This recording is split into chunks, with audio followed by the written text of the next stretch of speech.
Hello and welcome to the day 4 of the Advanced Audit and Assurance Practice to Pass webinar for June 2019 exams being organized by ACCA Pakistan. I am Kashif Kamran, your tutor. Now, just before starting on with the proceedings for the day 4, I would first like to do a quick recap of the day 3 yesterday. Now, yesterday I was focusing on ethical, professional, and quality control issue. The session yesterday was bifurcated into two parts. In the first part of the session, I focused on the ethical issues, and we looked into the examiner article on ethics. And from the examiner article on ethics, we identified how to write an ethical threat in the exam paper and how to score marks on the ethical thread in the exam paper. The examiner article was a very productive article in terms of guiding us that the student should know about the management thread, and the student should also know about the difference between a listed company and a non-listed company when it comes to writing the safeguard in the exam paper. Then towards the next part of the session yesterday, I focused on the quality control.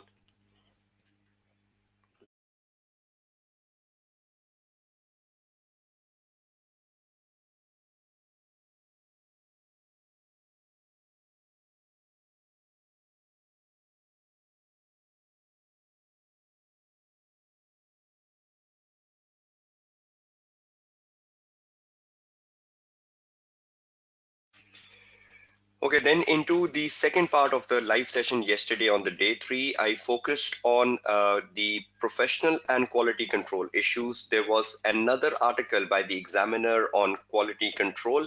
That was again an insightful article which can really provide you the boundaries of quality control from the context of the advanced audit and assurance exam. We identified that in a question on quality control and professional issues, the basic focus point is to identify what is wrong, what the auditor did wrong.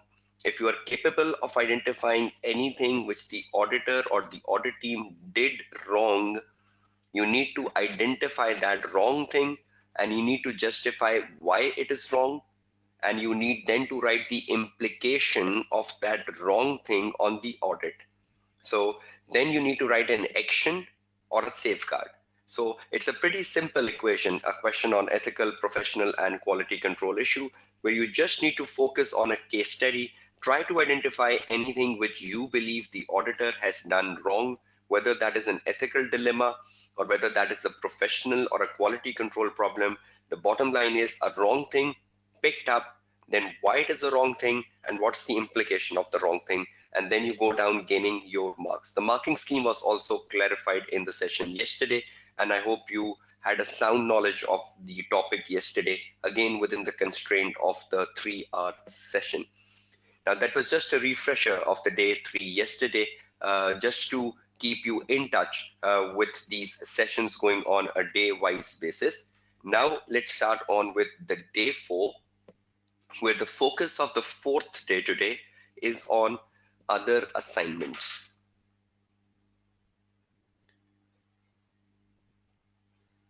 Now, other assignments is a very important area which is a feature of the AAA exams, but you need to understand this is something which does not appear in every single exam sitting. So do you expect a question on other assignment coming in every single exam sitting? That is not possible. This is not like a risk topic which has to come in every single exam sitting. This is not like a topic of procedure which comes in every single exam sitting. This is not like a topic on ethical, professional, and quality control issue which comes in almost every single exam sitting. And this is not even like a topic on reporting which we will be doing on the final day tomorrow, which comes in every single exam sitting. So this is not a topic which you expect to come in every single exam sitting, but yet this is a core syllabus area, and students should have a better guidance and idea of handling this topic if it comes in June 2019 exams. Now, just again, a clarification.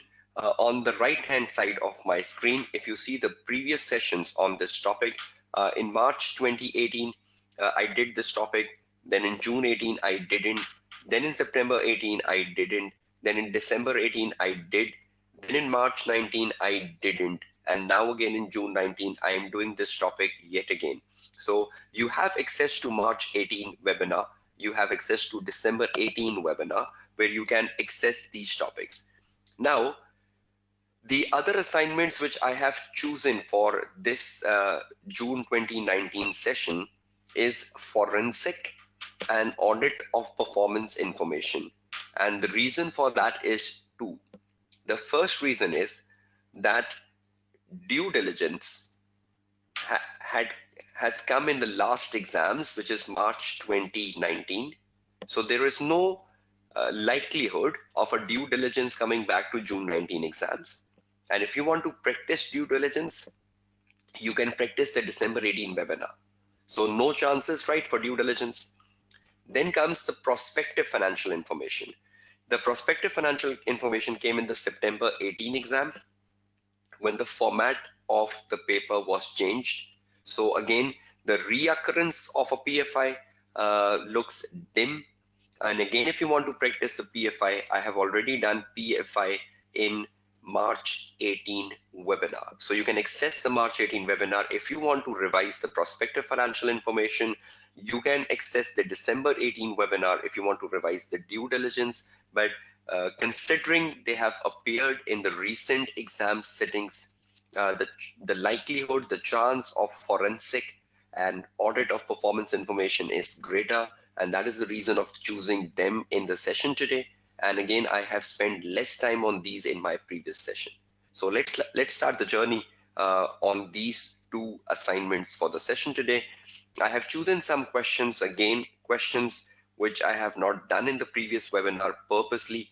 I will be doing the June 15 question number 3C. This is the first time I will be doing it in any of my previous webinar. Then I have a December 15 question 2B. Again, this will be done for the first time. And December 11 question number 4A and 4B. So these three questions I have not done in any of my preceding webinars. So you will gain more knowledge from these three questions. And if you want to access the previous questions on the same topics, you have the previous webinars in March 18, December 18, where you can access more practice material. Then you have some home questions on this topic, which is December 12 question 4C and June 17 question 3B and 3C. Okay, let's first start with audit of performance information, the likelihood of which is higher. Now, to start on with audit of performance information, first and then the forensic audit, you should be assured that there are articles on both. If you want to read about audit of performance information, there is an examiner article here, which is the very first hyperlink you can see on the screen. So you can access this hyperlink for exploring the topic audit of performance information. And then if you want to read about forensic, there is yet another article on forensic, which is the second hyperlink on the bottom of the presentation. So there are two hyperlinks, one for the audit of performance information and one for forensic. Both these articles are very important. You should be reading these two articles because these two articles are utmost important if you want to gain knowledge on these two areas. Now, the first one we are starting is the very first article by the examiner, which is right here in front of your screen, performance information in the public sector. Now, again, it might be the case that this is the very first time you are looking at this article, and you might have covered this in the previous exam settings. So how many of you are looking at this article for the first time in terms of your preparation towards the June 2019 exams? Can you respond? Okay.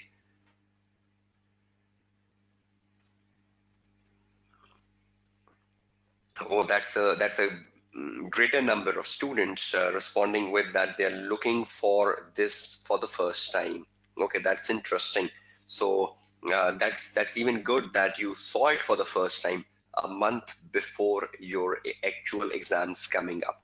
So let's explore this topic, and let's explore this article, and let's also build up the exam perspective on this topic. Now, you all of you must be having my slides on a daily basis, which you see on screen on a regular basis, that I put emphasize on these slides. It is your responsibility that you go through these slides which are shared with you on a daily basis, because these slides sum up the areas. You can see this slide which sum up the forensic in one column and performance information in the second column, and then you move on. You can see slides about forensic accounting. Even if I skip some slides in the live session, this is for you to read, because these slides have been made for your support, right? So it is very important that you go through these slides after the session comes to an end, because these are the summary points of things we have to discuss in the session today. Okay, let's first start with performance information. And you can see on the right hand side of the screen, you have some summary of performance information, the topic to start.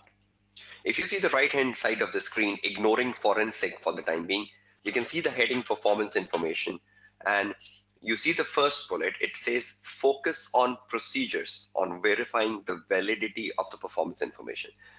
In each exam sitting, you can see the exam papers in the third bullet: December 15, December 14, and December 17. You need to make a correction there. It has to be June 17, not December 17. So in December 15, in December 14, and in June 17. These are three instances where this topic has come. And in all the three instances, the examiner focused on procedures for the performance information. Now, I hope you remember that we were drilling procedures on the day two.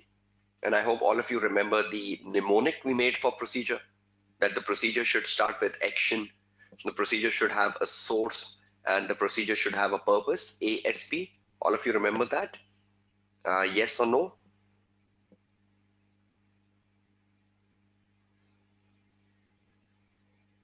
Okay, so do you recall procedures from day two? Okay, that will come back again today. So this topic is focused on procedure. Now, a very golden rule of thumb is that in whichever topic you come across procedures, or in whichever area you come across procedures in 100 marks paper, the rule for making procedure remains the same, right? And the rule for making procedure was discussed in the day two: action, source, purpose, ASP. And then we also learned something, that the procedures have to be case adaptive. So a good procedure is one which adapts to the case. I hope you remember that from the day two. So it focus on the procedures. Number two, it do test knowledge given in the article. In all the three instances, December 15, December 14, and June 17, in all the three instances, the examiner tested the knowledge examiner has given in the article. So that means reading the article, understanding the article will play a crucial part. And then procedures is something we cannot learn, right? Procedure is something we have to see the case study, and we will adapt the procedures according to the circumstances given in the case study. So let's open this topic, and we have to explore questions. I will be exploring the December 15 question in the session today, so that you have an idea. I have covered the December 14 question in my previous webinar, so you can see the December 14 question in the previous from the previous webinar, and the June 17 question will be your assignment. So you can take this as your assignment. December 15 I'll do in the session, and December 14 I have already done in my previous webinar in December 18. Okay, let's start on with the topic. Now I am taking on my Word file as I do on a daily basis. Now this time we are focusing on the Word file first to start a topic which falls under other assignments. And under the other assignments, the first topic we are taking is audit of performance information. Audit of performance information. That's the first topic we're taking for this session. Now, for the audit of performance information, there is an article, and this is a must to read article. And I will be reading this article right with you in the session today so that you have an idea of what to read from this article. Then from the article, we need to focus on procedures yet again, but this time we are focusing on procedures on audit of performance information. So these are the two things we need to do on this topic, and that is how you will control your exam temperament with this topic. It's not a difficult topic. You just need to hold the examiner article very, very effectively. So let's start first now with the examiner article, and let's have some key learnings from examiner article.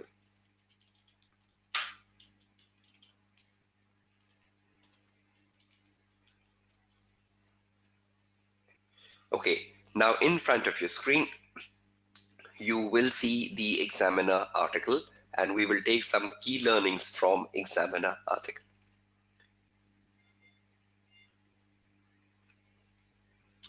Okay, right in front of your screen is the article performance information.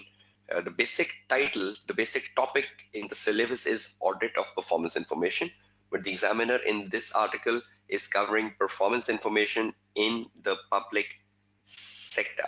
The public sectors like hospitals, like universities. So the examiner has already given an exam question in June 17 on a hospital. The examiner has already given an exam question on a university in December 15. So examiner has already tested a hospital, and examiner has already tested a university.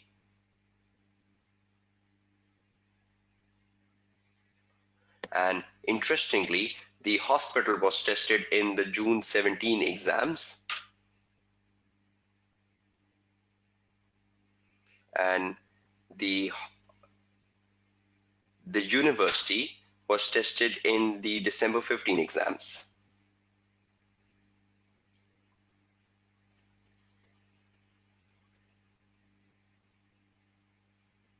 Right? So I'll be doing the university today in the session, and the hospital is basically your assignment.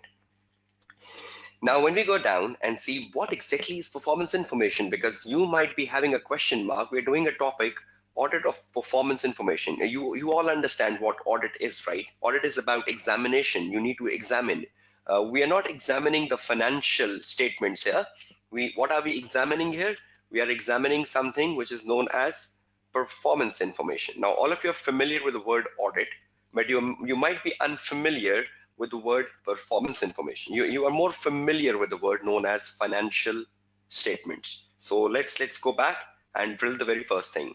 Number first thing, what is performance information? So is that a question which is popping in every student mind attending the live session? What is performance information? Is that something of a critical question here to be answered? So let's explore what is performance information, and all of you know what is audit and what we do in audit.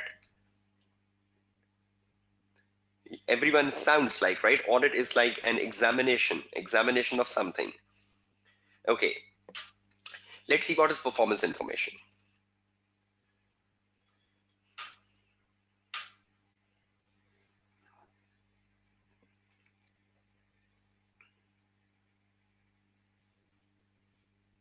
Now, when you see this first blue paragraph, which I have highlighted for the session today, there are some paragraphs in this article which I will be discussing today in the live session, but it is recommended for all of you to read this article in full.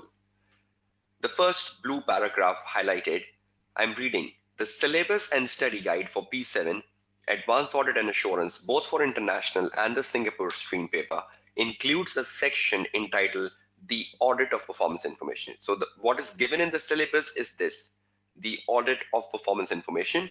The examiner writes in the bracket predetermined objectives in the public sector. I hope all of you are familiar with the word known as KPI, key performing indicators. So performance information is a key performing indicator, KPI. How many of you are familiar with this word KPI? You know what KPI is, key performing indicator? Do every organization have some KPIs against which they judge their performance? So the organization makes a KPI first, right? And against the KPI, the organization evaluates their performance. So examiner is saying these are like predetermined objectives in the public sector. This article is intended to provide insights into syllabus area and explain some issues of which candidates should be aware when studying this aspect of syllabus. So see how wonderful this article is. It says issues which candidates should be aware when studying this aspect of the syllabus. So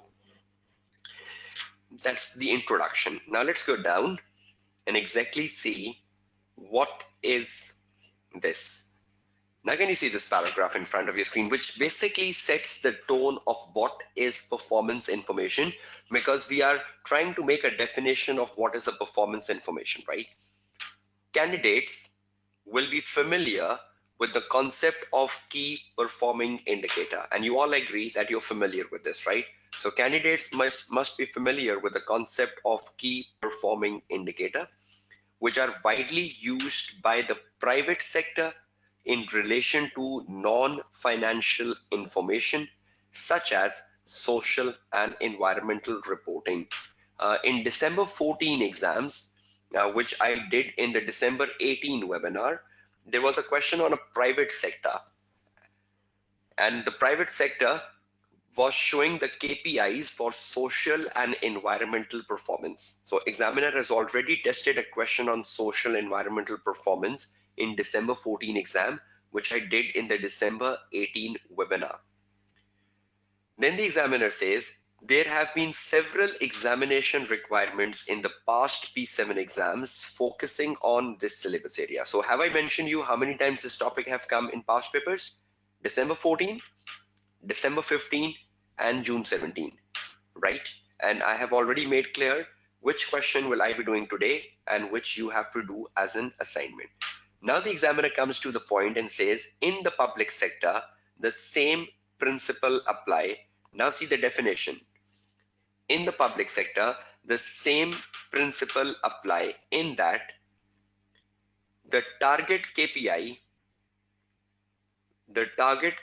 will be established as a performance objective, and the organization performance against the KPI will be measured. So are you understanding what is performance information? We will first establish a KPI, and the KPI will become the performance objective. And against the KPI, the organization will measure the performance. So is that like setting a KPI and then judging how we have performed against the KPI? Is that something simple to understand, everyone? So we set a KPI. Who sets a KPI? The management. And at the end of the year, the management judge the performance against the KPI. So is that a pretty simple definition of what is a performance information? So can we write it back on the word file here? So I'm using the short form. Please be familiar with this short form. PI, performance information. So performance information is basically a KPI, which is the predetermined objective against which organizational performance is measured. Is that definition clear to everyone? Performance information, PI, is basically a key performing indicator, which is a predetermined objective. And against the objective, the organizational performance is measured, right? So that becomes the performance information. Now let's see what we have to do as an auditor, because it says audit of performance information. Now it's very simple. If you try to understand the audit of performance information, you can get a very easy clue here. And the very easy clue here is that being an auditor, the auditor has to audit, the auditor has to audit the validity, the auditor has to audit the validity, the accuracy, the auditor has to audit the validity and accuracy of the reported performance information, reported performance information by the management. Is that exactly what the auditor do when he goes for the audit? He confirms the validity and accuracy of the financial statements and then give an opinion. Is that true?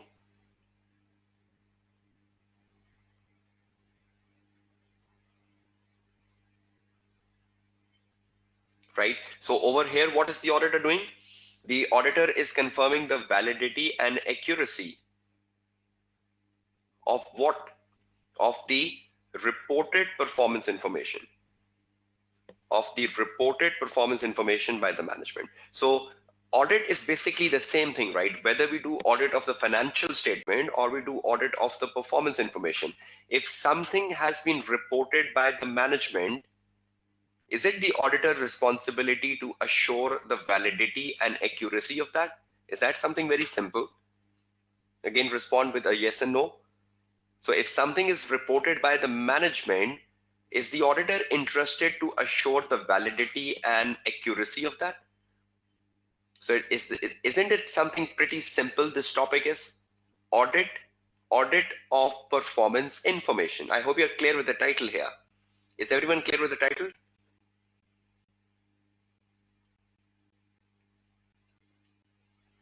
Okay, that's wonderful. Let's go down.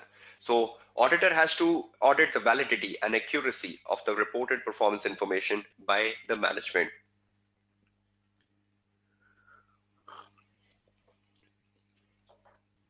Yes, the performance against the KPI is checked by the auditor, right? And whether the KPI was right or wrong is even the duty of the auditor. The auditor can have a criticism of the KPI itself. The auditor can give recommendation to the management that the KPI was wrong and you should change the KPI. So even the auditor can criticize the KPI which was set by the management, but the basic purpose of the auditor is to look at the performance against the KPI, right? So is everyone clear on that? So auditor is checking the performance against the KPI and whether the performance is accurate and whether the performance is valid, a valid performance and an accurate performance. And if the KPI itself is wrong, then the auditor can even give recommendations to the management that you should improve or change your key performing indicator. Right. Now, how do the auditor perform this audit? The auditor has to perform, the auditor has to perform procedures to assure validity and accuracy of the reported performance. So what will be the exam question? Yes, exactly. The performance information is set by the management, right? And the auditor confirms that the performance information is valid and accurate. Everything is first done by the management, right? And the auditor then checks whether the management has done it right or wrong. So what the auditor should do to confirm the validity and accuracy? The auditor has to perform procedures. And that's where the examiner will come down with an exam question. The examiner will ask you to perform procedures on the validity and on the accuracy of the reported performance. Is that clear with everyone? 2 and 3. How would the auditor confirm the validity and accuracy of the performance information? By doing what? Respond with answers. How would the auditor assure the validity and accuracy of the reported performance information? What should the auditor do? What should the auditor perform?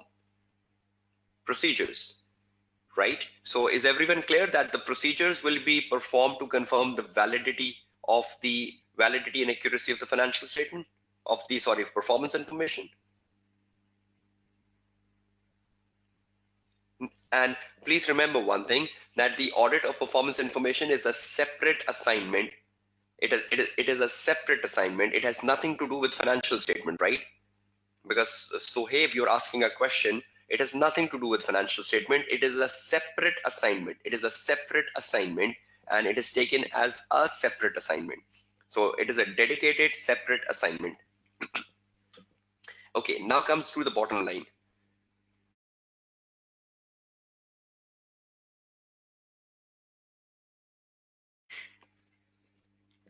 Now all of you know procedures, how to make them, irrespective of the topic. Do you know how to make procedures irrespective of topic? What's the golden rule of thumb to make procedures? Recall that. Good to see you are all learning right from day 1, day 2, day 3. Good to see you are you're coming back into the live sessions. Good to see your response, even that you are remembering the things which were taught to you on the second day of this practice to pass session. So procedures, how to make them? We should first have an action to make a procedure, right? We should then have a source, and we should then have a purpose. So that becomes the ASP, right? So this topic is focused on procedures. Now, the very good thing in the article of the examiner gives us some examples of procedures the auditor can perform to confirm the validity and accuracy of the reported performance. So let's see the procedures from the examiner article. Okay, another question to all of you. Audit of performance information, we are looking at the validity and accuracy of the reported performance, and the auditor has to perform procedures to confirm the validity and accuracy of the reported performance. Do you believe that when the auditor go for the audit of the financial statement, what exactly the auditor do first? When the auditor go for the audit of the financial statement, do he perform test of controls first, or do he perform substantive procedures first?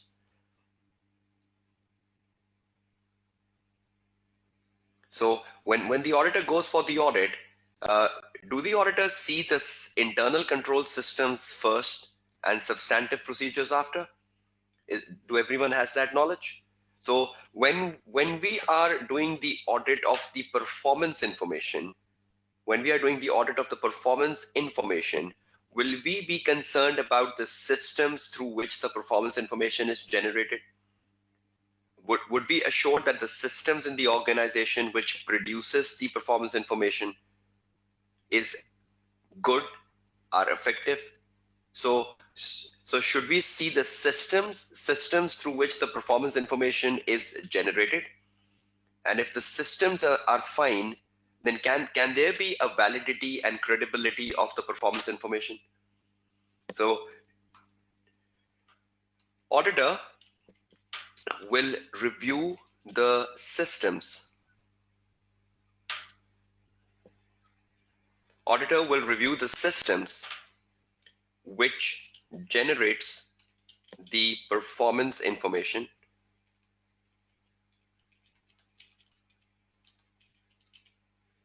first. Is that true? The number fifth statement, auditor will review the systems which generates the performance information first. Is that something we even do in the audit? That is exactly something we even do in the audit. We check the systems first, right? So are you understanding this topic if you know what you do in the audit, we are only changing the subject matter. The subject matter of the audit is the financial statement, right? The subject matter of the audit of performance information is the performance information against the KPI. So auditor will review the systems which generates the performance information first, and will then focus on the substantive procedures, right? Now see what your examiner tells us. Auditor will review the systems which generate the performance information first to confirm the credibility of the performance information. Do you see another word adding here? Validity, accuracy, credibility, right? And we will start an exam paper shortly, so that will give you an illustrative example, right, of how to link this to an exam context, right? For example, right, you go to a hospital, and the one of the KPI of a hospital is to have a doctor to patient ratio, or a nurse to patient ratio. Is that true? Do hospital have such KPIs? Doctor to patient ratio, nurse to patient ratio. So if I go to the audit of a hospital, will I assure that how the management determine the doctor to patient ratio? Do I need to know how many doctors are working in the hospital, and do I need to know how many patients came to the hospital in 1 year? And once I know the number of doctors working in the hospital, and once I know the number of patients who visited the hospital, can I determine the nurse to patient ratio and the doctor to patient ratio? Can I recalculate that?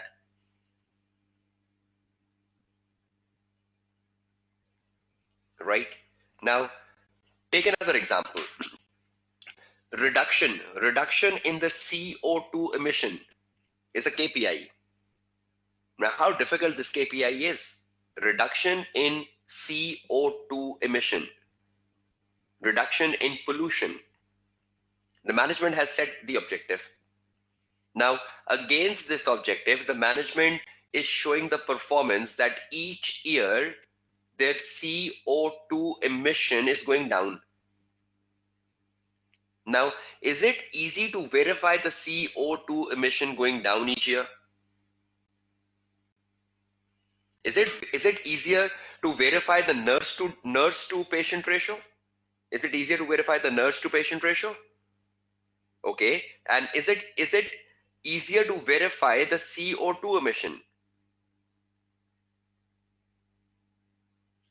So can there be a need of an expert here to determine that what is the CO2 emission? If I need to confirm the validity of the CO2 emission, should I need an expert? But for the nurse to patient ratio, should I need an expert? So are you understanding the basic fact? Do we need an expert in the audit of the financial statement? Do we need an expert in the audit of the financial statement? Yes. There is a topic in the syllabus, right? Using the work of an expert. So are you getting the point? Jeevan, you asked a question basically, right? That give me some examples. So are you cleared down with examples? Okay, perfect. So will the auditor perform the system first? And will the auditor assure that the system in the hospital is credible? Because if the system in the hospital is credible, then relying on the number of patients and relying on the number of doctors record will become easier. But if the system in the hospital is weak, how would I trust the number of patients coming into the hospital, or how will I trust the number of doctors working in the hospital? So is system playing the first crucial part towards the credibility of performance information? Do you all agree with that?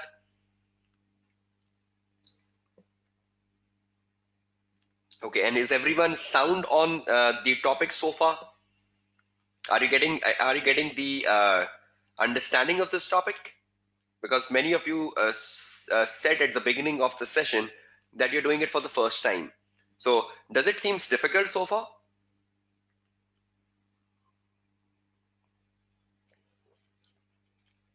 Okay, that's perfect. The last thing. Now, when you go to the examiner article again, and you go down the examiner article,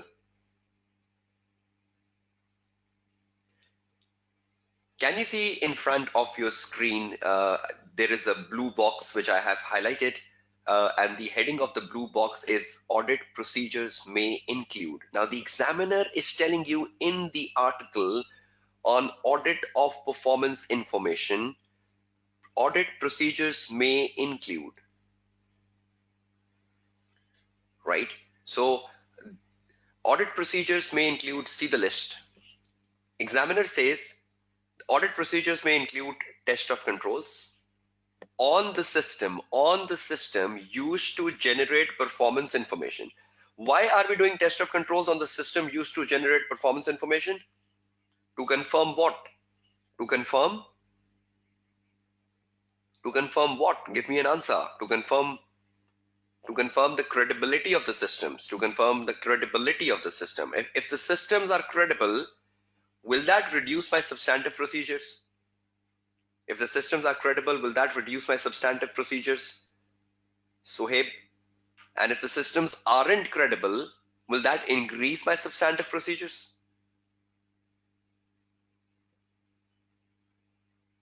Okay, so examiner is saying test of controls on the systems used to generate performance information.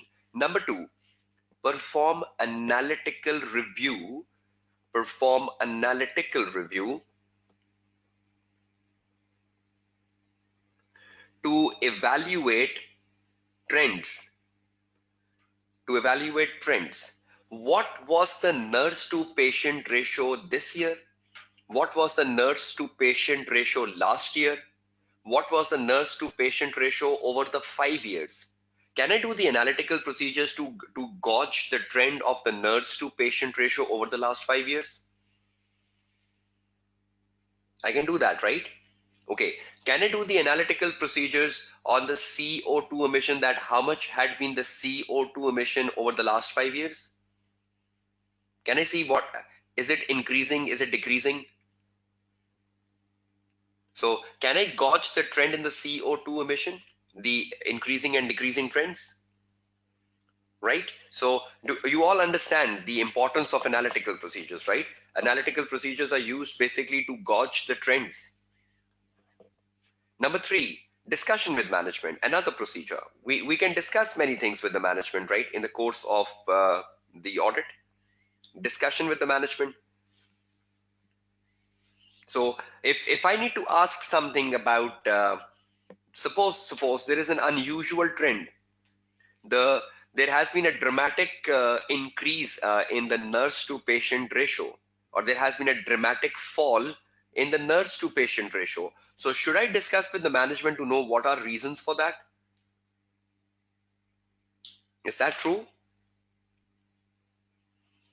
So during the course of the audit, is there a need to discuss many things with the management? And is discussion a very natural procedure in exam paper? Okay, great. Number fourth, the examiner says you can even review the minutes of the meeting. Do you remember the day two where we had a criticism on review the board minutes? You know how to use them in exam paper, right? From the day two. So examiner is saying you can use minutes of the meeting, but you know the limitations, right? From the day two, how to use them. Review of minutes of the meetings. So is the examiner giving you the clues of the procedures here? Test of controls, performing analytical procedures, discussion with management, review the minutes of the meeting. Then the next one, examiner says confirmation of performance information to a source document. Many of the student will see confirmation and they will say, okay, this is a third party confirmation. No, examiner is saying confirmation of the performance information to a source document. Do you remember the mnemonic of procedure? ASP. What was S in the ASP?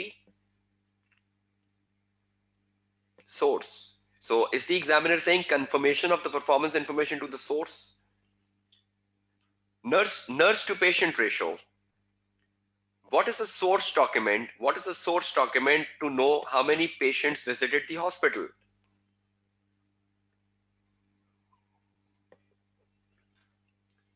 Right? Any register, any systems, anything, right? Hospital maintain a log, right? Hospital maintains a log of the patients.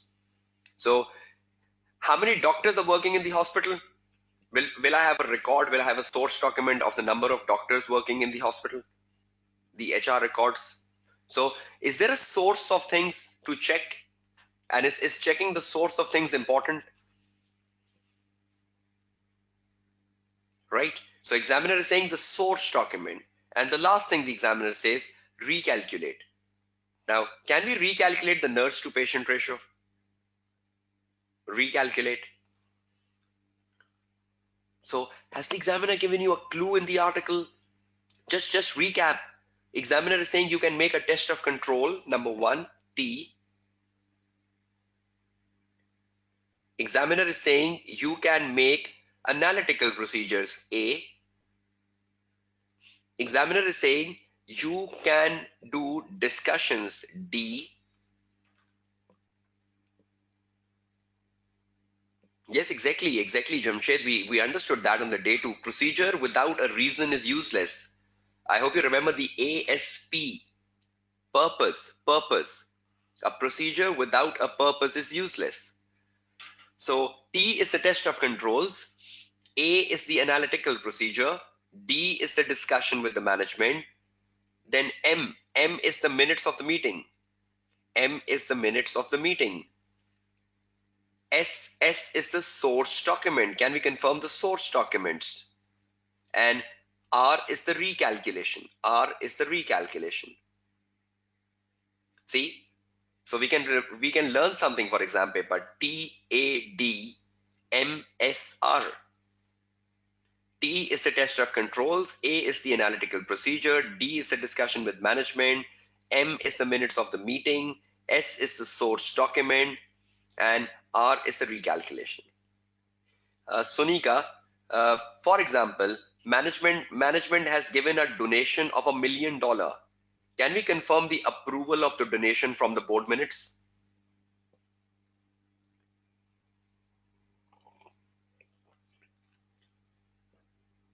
So can you understand the purpose of board minutes now, Sunika?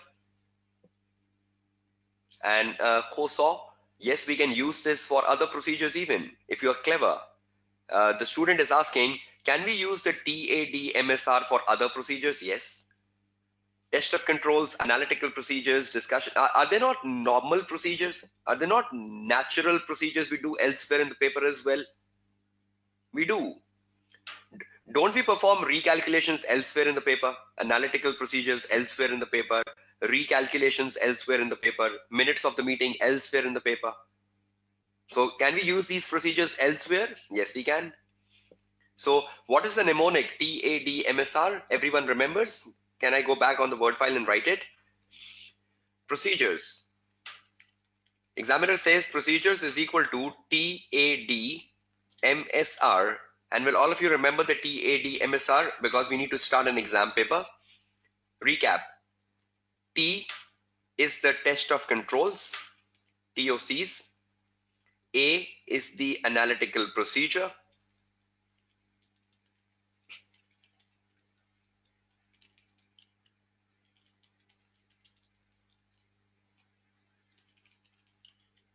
D is the discussion with the management. M is the minutes. M is the minutes of the board meetings.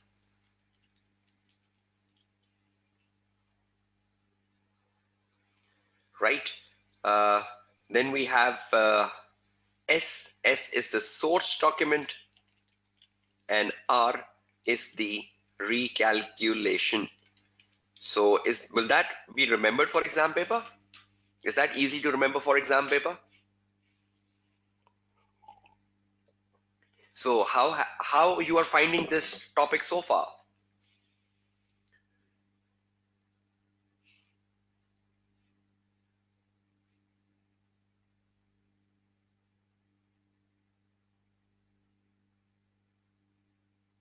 It's so the examiner is just writing procedures in the article to guide you that these are procedures. Obviously, you need to write purpose when you do a procedure in the exam paper. Examiner is just giving a list of journal procedures. Why will the examiner give a purpose? Purpose has to come from the case study, right? Examiner is not solving a case study in the article. Rather, examiner is just giving examples to students and how you should go about it. Roshan, you need to do practice, right? If you're finding difficulty, and nothing is difficult unless and until you practice. So the more you practice, the better for you.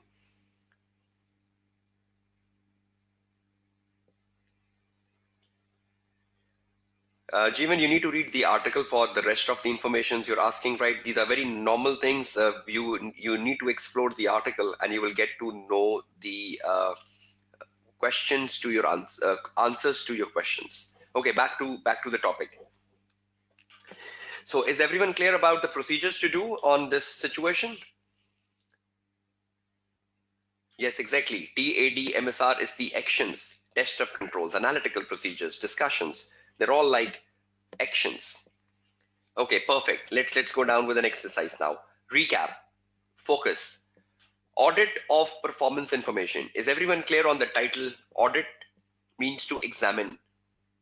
Performance information means KPI and judging the performance against the KPI. What is the duty of the auditor? The auditor needs to confirm the accuracy, auditor needs to confirm the validity, and auditor needs to confirm the accuracy of the performance information. And how would the auditor confirm the credibility, accuracy, and validity? Through TAD MSR. Is everyone clear on that? So if someone asks you, how would the auditor confirm the credibility, accuracy, and validity of the performance information? Can you respond to that? How would the auditor confirm the credibility, validity, accuracy of the performance information? Waiting for your answers.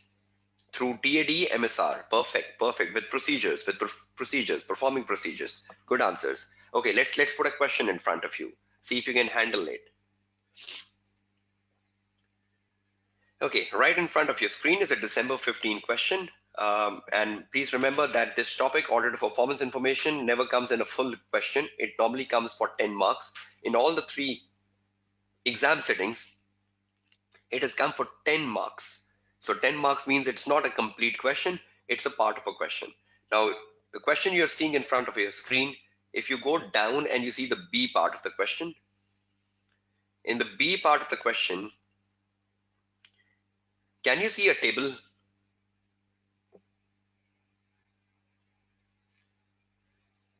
And can you see a table which says details of the performance information are given below? And every time you get a question on performance information, obviously the examiner will give you the performance information. Can can you see the KPIs of this company in the middle?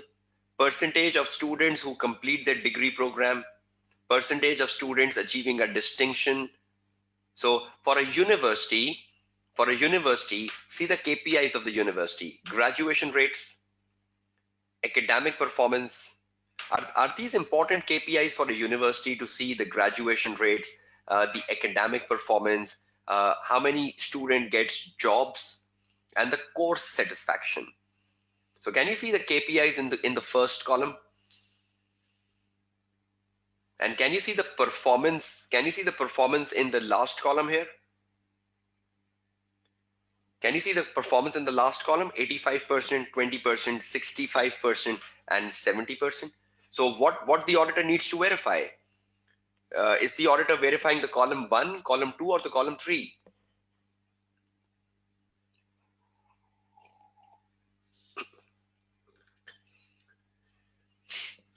Auditor needs to ensure the credibility, validity of column 1, column 2, column 3?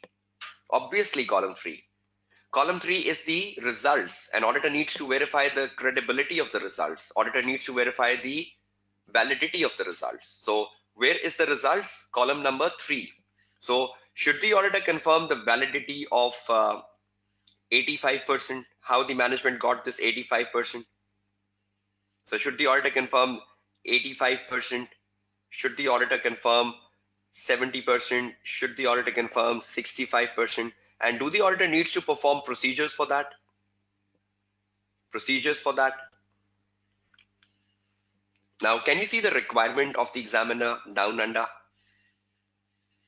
Examiner is putting 2 requirements, and something so amazing with this topic. Each time this topic has come, I just mentioned that at the beginning of my lecture today, that each time this topic has come, one part of the topic, one part of the question is the article, one part of the question is procedures. Can you see the first part of this question? Discuss the relevance and measurability of the reported performance information. This is from the article of the examiner. This is basically the knowledge. Where will you get the answer of relevance and measurability? Examiner has covered both the relevance and the examiner has covered both the measurability in the article. So I'll just take you down there, right? Relevance and measurability. So what's the source of this? The source of this is the article. Then the examiner comes with the favorite area, examination procedures to be used in auditing the performance information. Now, do we know examination procedures? Who will recall the examination procedures on performance information?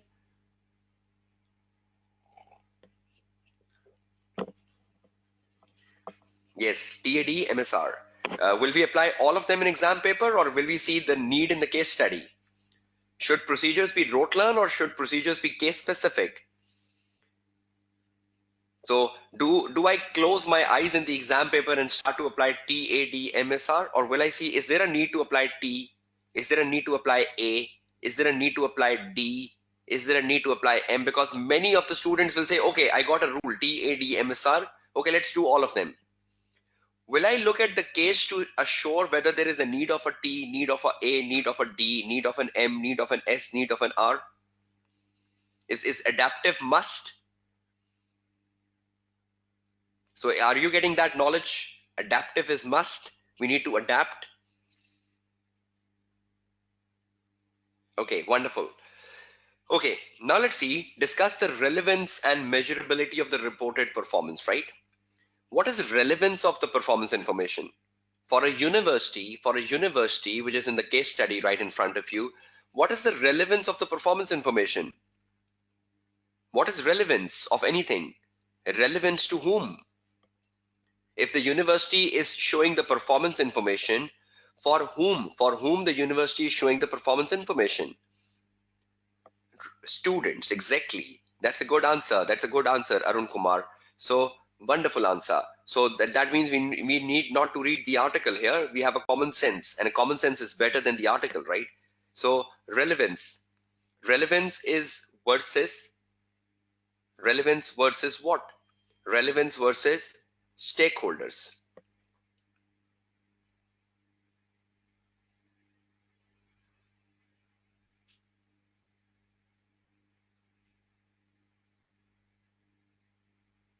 Stakeholders.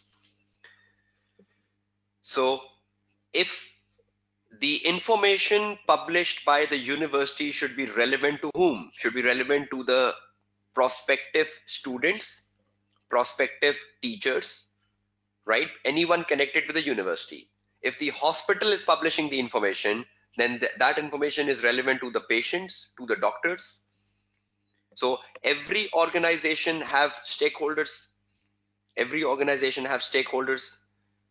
And when we publish information, do we consider stakeholders in publishing information? Yes or no? Do we consider stakeholders when we publish information? So relevance is what? Relevance is the stakeholder. We consider relevance versus the stakeholder. right? Is that clear with everyone? And if you want to read relevance more, you can read relevance from the Examiner article. I got a perfect answer, so I'm not going back to the Examiner article. Okay, the second thing the Examiner wants us is measurability of the information. To measure the information, let's see who is clever. Can you see the measurement given here? 85%, 20%, 65%, 70%. Management is saying their graduation rate is 85%. Has the management measured the graduation rate at 85%? Have they calculated that? Yes. Have they calculated that 20% of the student got distinctions? So how they measured? Measurability depends upon what? Let's see who is clever. Measurability depends upon source, okay? Measurability depends upon records, systems. Without systems and record, I can know how much is the graduation rate? Can a university know without records of the students what is the graduation rate? So measurability depends upon what? Systems? True? Do you all agree with that? Data, system, information. So without information, can I measure? Without information, can I measure? Without systems, can I measure? No. Without data, can I measure? Okay. Last thing, without records, can I measure? So are you getting the clue here? So that means you all are very clever students appearing for June 2019 exams, because you've given me wonderful answer and you have cut short the time to read the Examiner article. But you have to read the Examiner article after the session comes to an end. Okay. Now you told me that the relevance of performance information, the relevance of the performance information is versus stakeholders. And then you told me that measurability of performance information is versus records, data, information, systems. Do we need all that for measurability? Measurability, we need records, data, information, systems. Can without that we measure?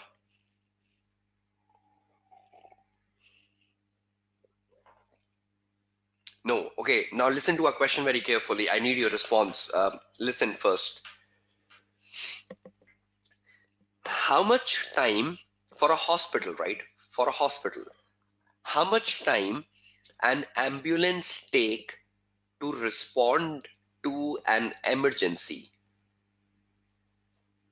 The hospital knows that because the hospital have a tracking system on an ambulance, so they exactly know that the time they got a call and the time the hospital reached the destination, they can measure the time, how much time the ambulance took to respond to an emergency. Examiner says examiner says that is easier Examiner says that is easier to determine how much time the ambulance took to respond to an emergency. However, the examiner says it is more difficult to measure was the patient satisfied or not. Who took the ambulance, right? Who took the ambulance? Was the patient satisfied or not with the ambulance service? The examiner says that's more subjective. Examiner has covered this example in the article of an ambulance. So examiner says the time to respond by an ambulance is much better because that can at least be measured by the hospital or by the ambulance service. But was the patient who availed the ambulance service was satisfied or not, that is very subjective, because a lot of time the patients does not give the feedback because they are in a panic, they are in an emergency. So will they be able to give the feedback? No, not at all. So if the hospital says the patients are very satisfied with the ambulance service, is that something trustworthy? So are you understanding this? This example which I just stated in the live session is from the article of the Examiner. So please do read the Examiner article. So can I say that the measurability sometime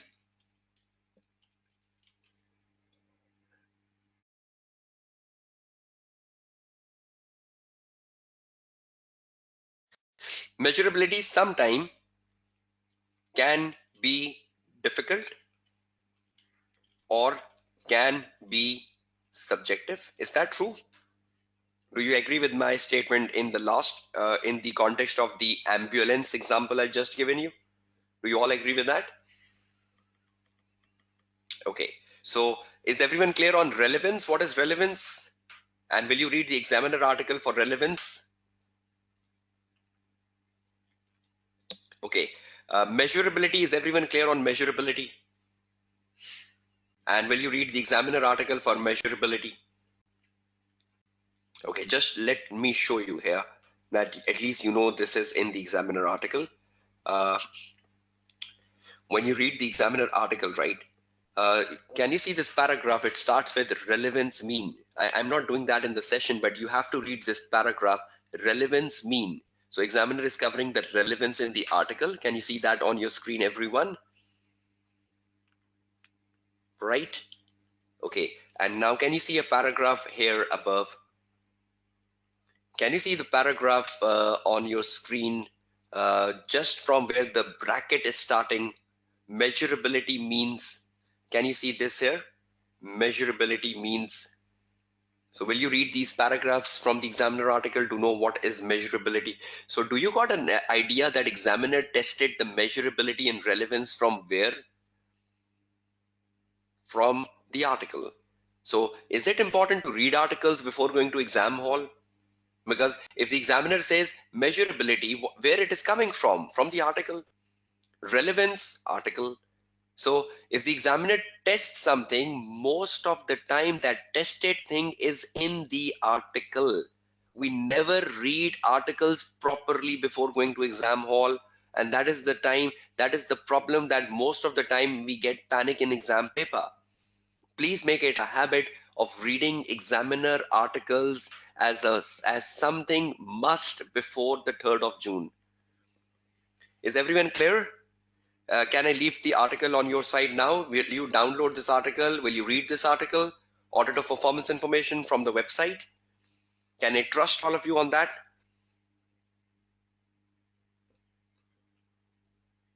Can I perform procedures on all of you for credibility, validity, and accuracy? That you will all be going down and downloading this article and reading this article, because this is a very important topic for June 2019 exams even. Okay, wonderful. Okay, just one last quick exercise now. Let's see how many of you can respond to me on procedures. I taught you procedures on day 2.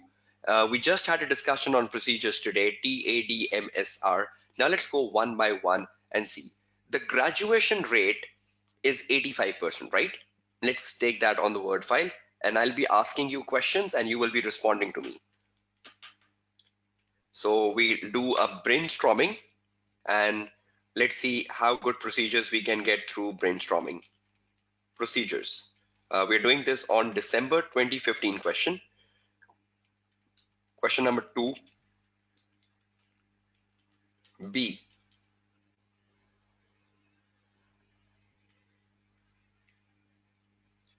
Okay, the first one.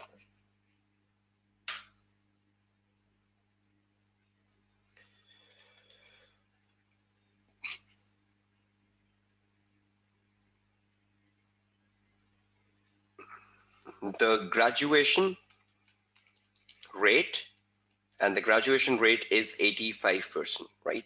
Now just think for a minute. TADMSR, and I will think in the exam paper, okay, the graduation rate, uh, just before starting with the 85%, I can write a top line procedure for everything. Journal procedure. I can write a procedure which covers all 4 of them: 85%, 20%, 65%, and 70%. I can write the journal procedure, at the top of my list here, and I'll say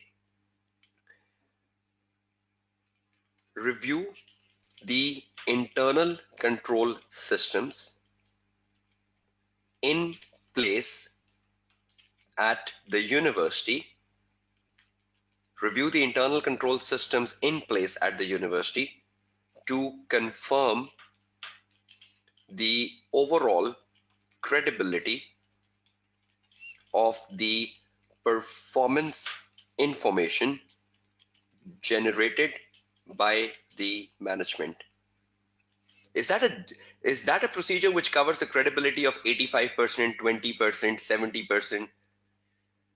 I'm looking at the university internal control systems to confirm that how good the systems are in the university, because that will really increase the trust factor on the information generated. Now, if these systems are good, can I trust 85% in exam paper? So is that like a procedure I can start first before I come specific to graduation rate? Now can I make specific procedures to graduation rate in exam paper? Okay. So have we gone with T? Right? Now we're left with what? ADMSR, A, analytical procedure. Now just take an example. I just want to show you a way of making a common sense in exam paper. For example, T has gone. Now I'm thinking about A. And I'll write in the exam paper, A. See how I make that adaptive to a case study. Analyze the graduation rates of the university over, for example, a 3-year period to gauge the trends and fluctuations in the graduation rates, or to identify any abnormal rise or fall in these rates. See how we apply the graduation rate to an analytical procedure? Are you learning the adaptiveness here? How we adapt things to circumstances? Is everyone getting that learning? Adaptive? So TADMSR, but with the TADMSR, what we should have? Should we be adaptive or not? So have you got this analyze? Okay, we got TAD. A, let's write D. I cannot force a procedure, right? I cannot force a procedure. I can only write a procedure if it is relevant. D, discuss with management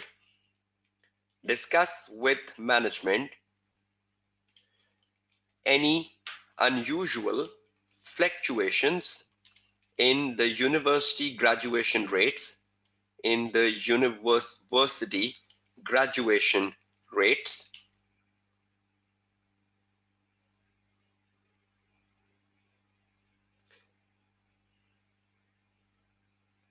Discuss with management any unusual fluctuations in the university graduation rates over a 3-year period.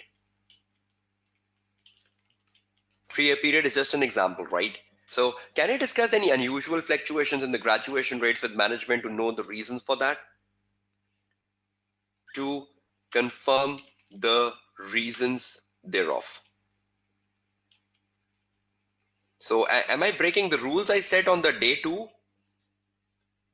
Yes, even that's wonderful. Hassan, discuss with management about the measurability criteria of graduation rates, how you measure the graduation rates, how you know how many students have graduated.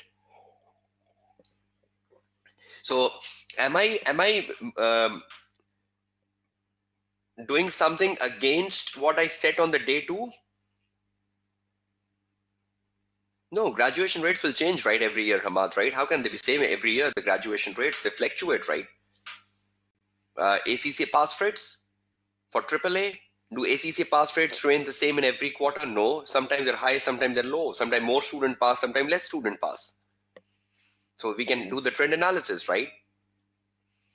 Okay, TADM, minutes. We don't need to have any minutes here, right? Nothing must have been approved by the management. So no need to force M here. I know all of you might force M here, and you might be very much concerned about M being omitted. I'm just showing you clues here, right? MS source. Is there a source document of a graduation rate 85%? And kit analytical procedure will give me the fluctuation, right? And the fluctuation reasons will be with the management. Why something is fluctuating? How will the auditor know? Auditor can only identify the fluctuation, but who will give me the reason of fluctuation? Obviously the management. I hope that's clear with you, NKIT. Okay, should I know the graduation rate from a source document? Should I review the results of the university students? Should I review the results of the university students on a sample basis? On a sample basis, who had graduated during the year?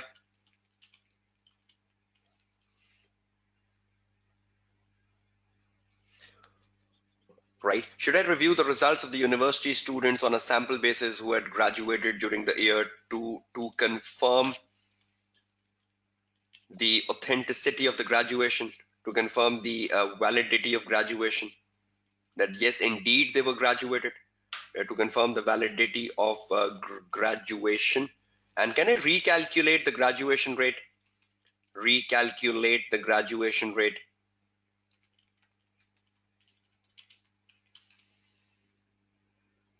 To confirm the accuracy, to confirm the accuracy of the graduation rate determined by the management.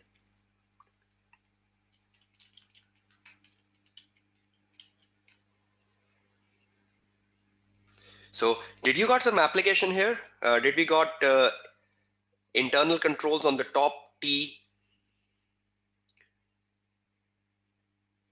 Did we got analyze? Did we got discuss? Did we got source document? Results? Did we got the recalculations? Just on one, how many procedures we need to make in this question? How many marks we had?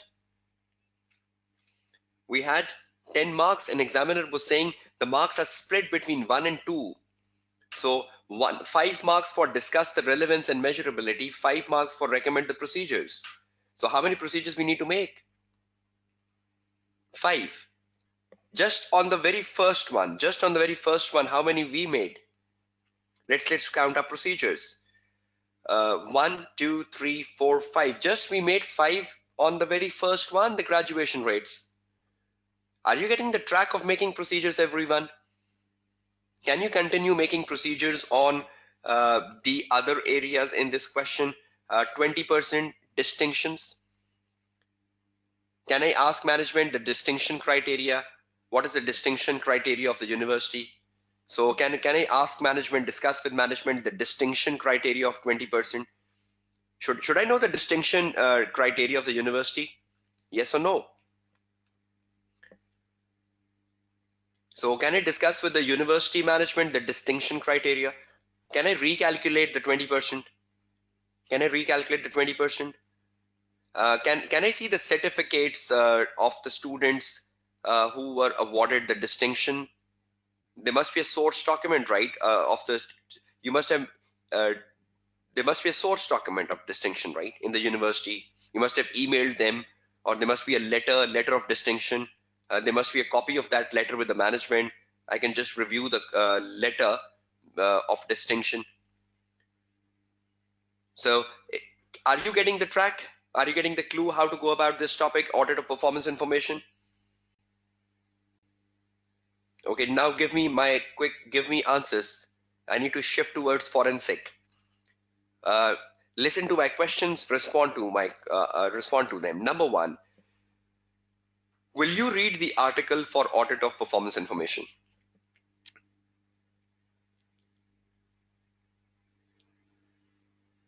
Okay. Will the article help you? Okay. Will you get to know about relevance and measurability from the article? Will you get to know about the procedures from the article? Right? Okay, that's good. Okay, second,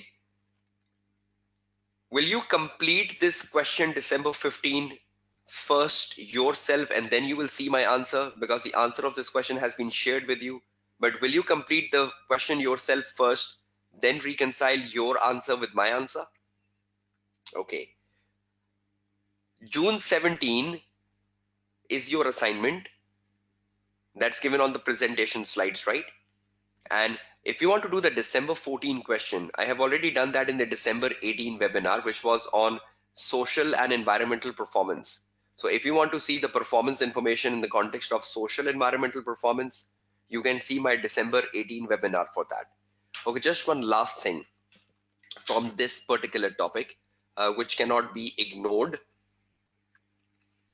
Back to the article. We were conducting audit of performance information, right? So what is the most important thing in audit? Gather evidence. So have we focused on procedures? Now tell me what's the second most important thing in the audit?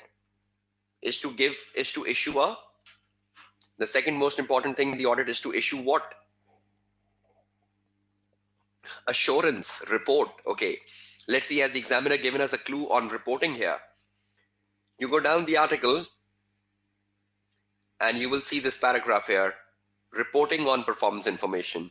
Let's see what assurance we give on audit of performance information. What assurance we give on audit of performance information. Is this paragraph clear in front of your screen? Can you see this paragraph very carefully in the blue box, everyone? Can you see this blue box, everyone, clearly? Can you read the paragraphs? Okay, I'm giving you 2 minutes. Just read the 3 paragraphs in front of your screen quickly. Tell me the assurance level after reading the 3 paragraphs. You have 3 minutes to read them.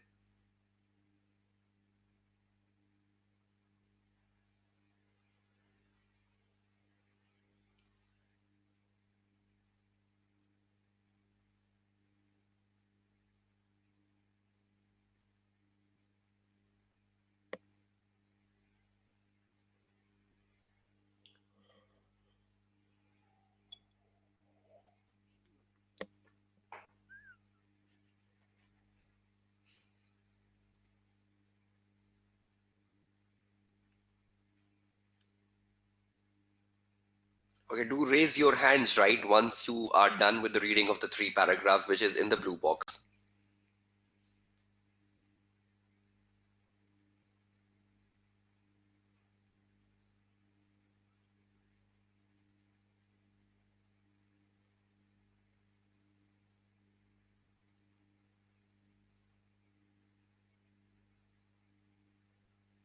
Yes, the marking scheme for measurability and relevance is 2 marks.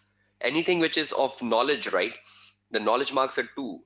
So every point you write on measurability and relevance, you will get 2 marks for that, Jyoti. Okay, so is the examiner saying that the assurance level can be anyone here, and the auditor will agree the type of conclusion with the management? So it can be moderate assurance, it can be reasonable assurance. So the auditor needs to agree the assurance level with the management. Is everyone clear on that? So is there a definite level of assurance for this audit? Is there a definite level of assurance for this audit? Respond. No. And is the assurance level to be agreed between the auditor and the management?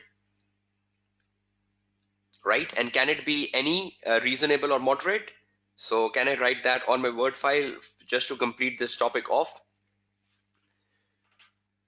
The last thing from this topic,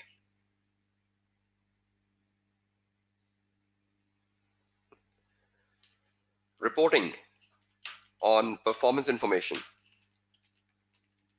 And the first bullet, no level of assurance is prescribed,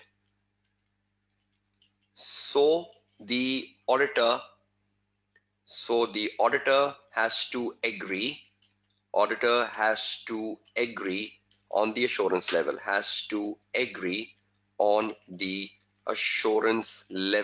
with management or with the client, right? Ilara, it's open, right? Management has to agree. What type of assurance auditor can give? It's open.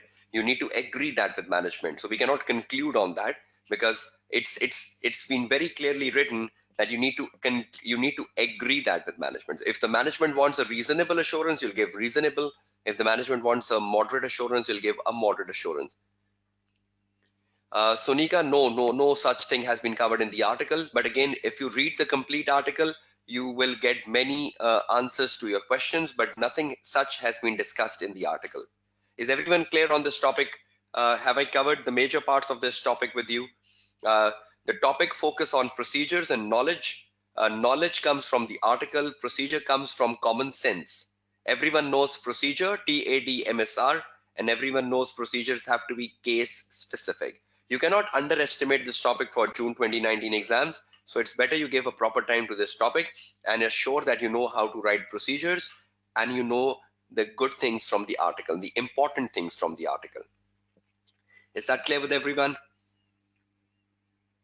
Right now, that's bringing us to the end of the first topic, which is audit of performance information. And just a quick Q&A session with all of you. How many of you had no idea of this topic at all, or you have never prepared this topic like this way?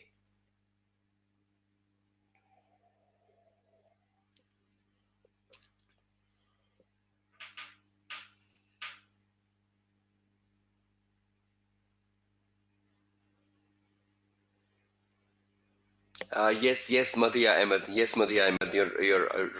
For your question, the answer is yes. So now is everyone clear on this topic? Did you got the importance of this topic? Did you got to know that the exam questions are there on this topic? So you know how to go down with this topic, right? Can you see the screen on the right? December 15 has been discussed in the class. December 14, you can do that from the December 18 webinar. In the December 18 webinar, I did the December 14, June 17. It's not December 17. I made that correction, right? It's basically the June 17. This one. You have to do it yourself, right? Right. So is that clear? And you can just get things from here, right? Can you see on the right hand side of your screen the previous webinars? Can you see a KPI question here? So that's exactly the December 14 question, right? Which I did in the December 18 webinar. So you can go to the day four of the December 18 webinar, and you can practice the December 14 question number 3B. So the only one question you have to do from this topic is this one then, June 17. This is one question which you will do as your assignment. Yes, I have shared the full answer, right, of December 15, the part of performance information, Ghazi. So you can see the answer and go down with it. Yes, exactly, Roshan. The results will always be provided for performance information. How can we do a question if the examiner does not provide the results? The results is a critical part of the case study, right? Because then only we can do the procedures. Okay, now time for the first break of the day 4 live session, 9:30 p.m. Pakistan Standard Time. So back live at 9:45 p.m. Pakistan Standard Time, and the topic will change. We are going towards forensic. Laura, December 12 is a forensic question, right? Which is in the second part of the session. So just wait for the second part to start at 9:45 p.m. Pakistan Standard Time. I'll be back live and we will be starting on with forensic. So for the time being, have a break, have a cup of tea or coffee, relax yourself, come back, and we'll start on with forensic audit, which is another important area for this exams coming up in June. And just before we go on to a break, quickly, feedback for the first 90 minutes. How had been the session today in terms of your learning the first 90 minutes? Quick feedback, and we're going off the break.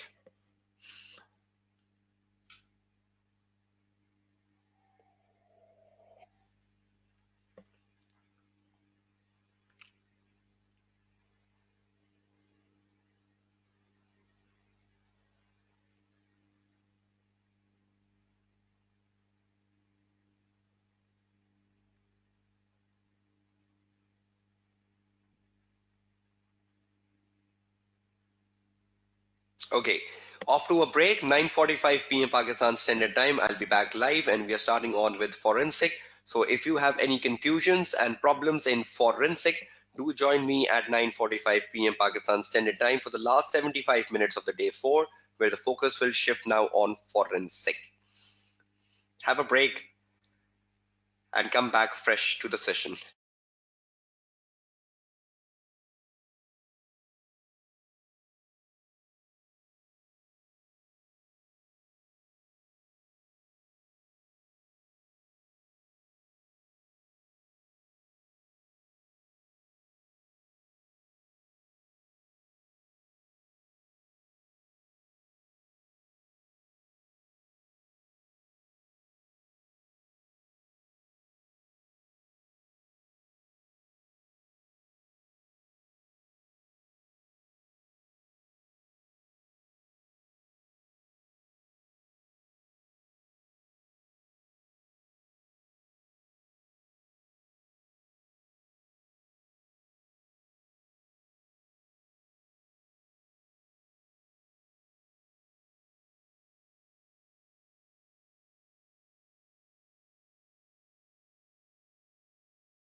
Hello and welcome back to the session of Advanced Audit and Assurance Practice to Pass webinar for June 2019. We are in day 4 and now in the second part of the day 4 where the focus shifts towards forensic. Now, just like audit of performance information, forensic is also supported by examiner article. So again, the clue of what to expect and what can come and what can the examiner ask will lie in the article. So forensic, again, the benchmark to be set here will be the article. So what comes in this topic, how it is tested, we get to know that from the article. Secondly, uh, what is forensic and what a student should know as key points to survive in the exam paper, to survive the exam question. That's the second area. So there are two things, right? We are discussing today in the session. Amar, you can get your answer from the examiner article. Definitions are not tested. They were tested way back in June 2008 examination when forensic was introduced as the new topic. And obviously, since the topic becomes mature, examiner don't ask definitions anymore. But still, if you want to find the difference between the terms you're asking, you can explore the examiner article. Examiner has covered that in detail in the article. So two things to focus on, right? First, what comes in this topic and how it is tested, and what is forensic and what a student should know as a key point to survive the exam question. Okay, let's go down. Start with examiner article on forensic. Now, right in front of your screen is an article, Forensic Accounting. Just like my previous topic, I'll start with the same question. How many of you have read this article, Forensic Accounting, before?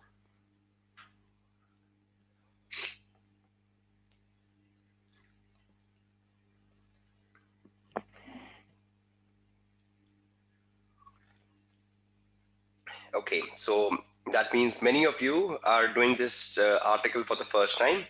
So that's interesting.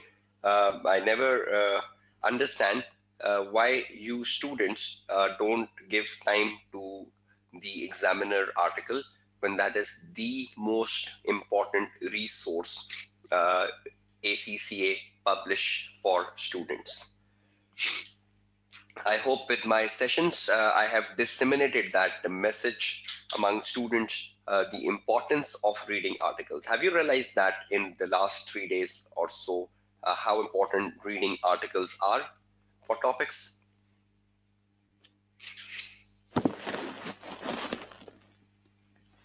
Okay, great. So let's start down with forensic accounting. Now, again, I have highlighted some paragraphs for the session. You need to read the full article.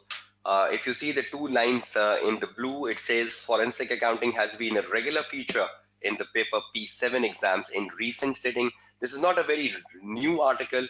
So the recent sittings are not like the 2017 and 18 exams, because this article was published way back in 2011 and 12.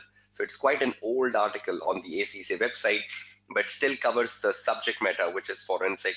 So the recent sittings does not mean the recent one, but the time the article was published. But yes, it is a regular feature. But the examiner has commented that it is inadequately understood part of the syllabus. So that's what I need to address today. Examiner is saying students inadequately understand this area. So that's a matter of concern. Inadequately understood this part of syllabus. Why you inadequately understood this part of syllabus, why you have inadequate knowledge in this syllabus area, that's something only the student community can answer. when there is a support available on the ACCA website. Still, if the students inadequately understand this part of syllabus area, that's something really interesting. So let's see, this session can mitigate that inadequate understandings. Okay, now there are some terminologies here.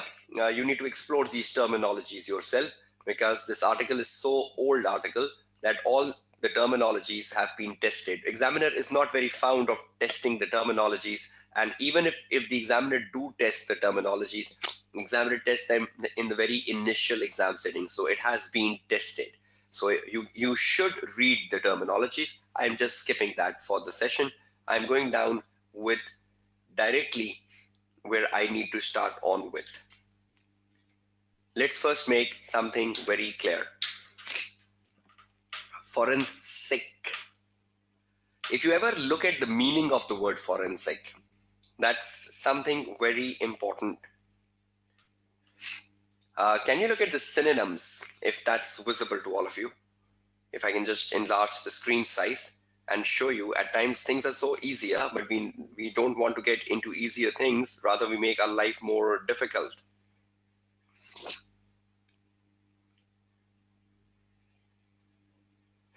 Can you see the mnemonics synonyms? Forensic means something scientific. Forensic means something criminal. If you type the word forensic on Microsoft Word and you just do what I am doing currently, you just check the synonyms of forensic, you will literally get to know the meaning of the word forensic. And that is so very important for exam paper. A lot of time you're not familiar with the word and the meaning. So forensic is an investigation. Forensic is something of a criminal investigation, something which is very, very deep inside. So what basically is forensic? So the good answer for forensic is that forensic is basically an investigation. Investigation of what? In our syllabus, that is an investigation of a fraudulent activity. So it is an investigation. Which investigation? We need to keep it down to the AAA paper. So in the AAA paper, that's an investigation of a fraudulent activity which has happened in a company.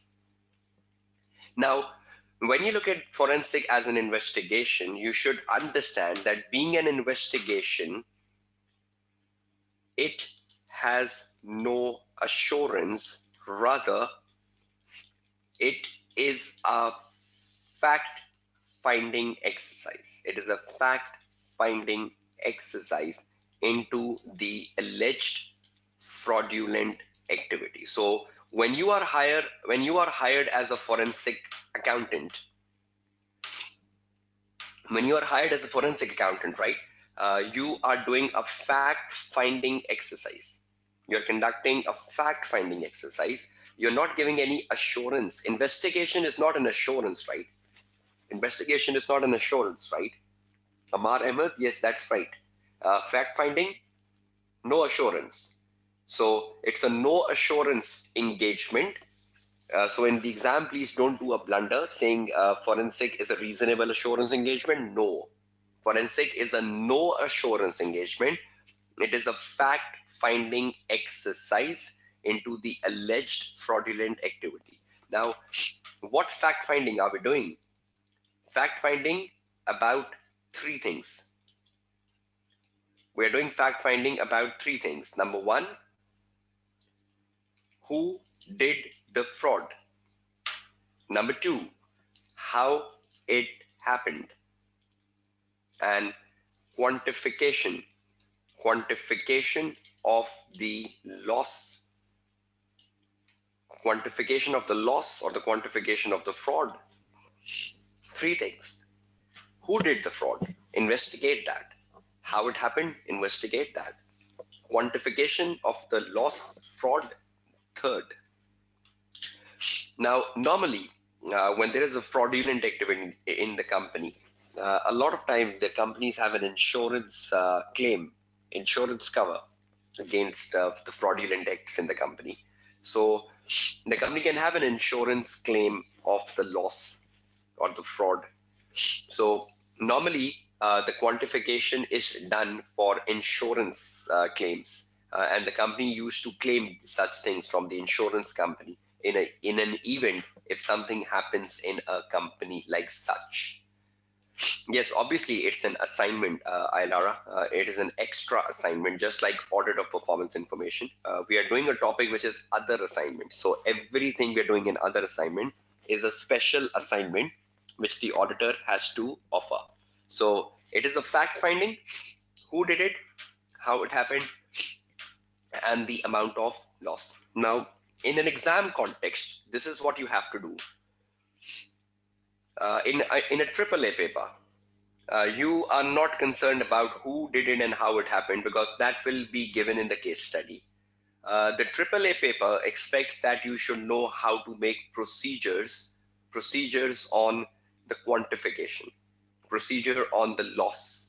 So the AAA paper is not much focused on who and how, but the AAA paper is more focused on quantification, and that's where the AAA paper expects you to perform procedures.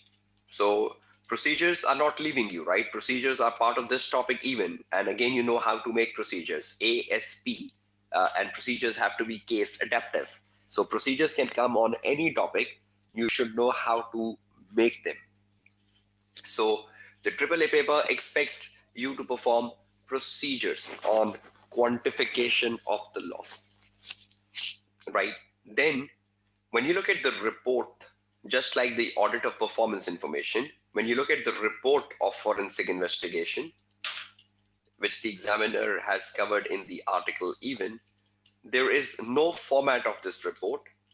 The report covers the fact finding. The report covers the fact finding, and even the report covers the recommendations to improve internal control systems, improve internal control systems, so to avoid a reoccurrence of a fraud in future. How it happened? It must have happened because controls were weak in the company, right? So when the auditor writes a report for the management, the auditor even give recommendations to management. How can they improve the controls in the company so to avoid a reoccurrence of the same fraud the next year? So is that clear to everyone? Forensic is an investigation into a fraudulent activity. It has no assurance, rather it is a fact finding. It is a fact finding about three things: who did it, how it happened, and the quantification of the loss. And when you publish a report on forensic investigation, there is no format. Rather, in this report, you just try to cover the fact findings and how to improve internal controls.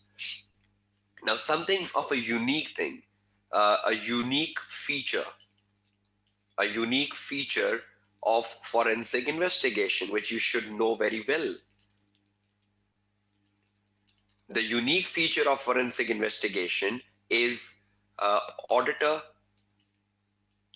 appearance, auditor appearance in the court as an expert witness, as an expert witness. That is something unusual because when we normally performs an audit of a financial statement, no, exactly, Sophia, it is the management, right? The management hires us. The management will report to us there is a fraud in a company, and the management will be hiring us, right? So basically, that's how the process starts. And for every assignment, it is the management who approaches the audit firm, right? In a AAA paper, that's the simple story. The management will approach us, and the management will ask us, "Can you do this for me?" And we'll say yes. So that's exactly the start of the story. Is that clear to you, Sophia Rana? Okay, now moving on. One of the unique feature, right? One of the unique feature of forensic investigation is that auditor appears in the court as an expert witness. Is that a special step because we don't see this step in the audit of the financial statement? Audit ends with a report, right? Any assignment ends with a report. But is it an extra responsibility on the auditor to be appearing in the court as a witness? Is that something extra? Let's see what the examiner has written on this in the article. Can you see a paragraph in front of your screen, the role of an expert witness, in the blue bracket, in the blue box? Can you just read the para 1 and the para 2 quickly in like 2 minutes? And I'll be taking your question and answer after 2 minutes. Can you just read what is the role of an expert witness and how the auditor plays the role of an expert witness quickly? Yes, in the context of the exam paper, the client, we are doing the forensic investigation of our client. So that's true for the AAA paper. Okay, now can all of you read the paragraph 1 and 2 in the blue box quickly in 2 minutes? And is the paragraph visible on your screen clearly? Can you see the paragraph clearly on your screens? Okay, great. Then start reading it quickly.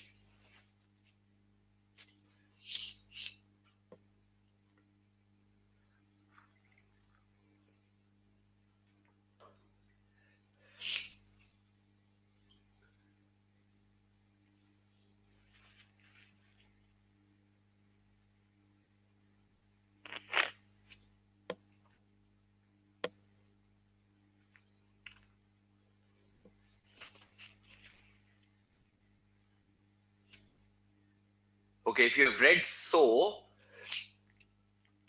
is the auditor a witness of fact?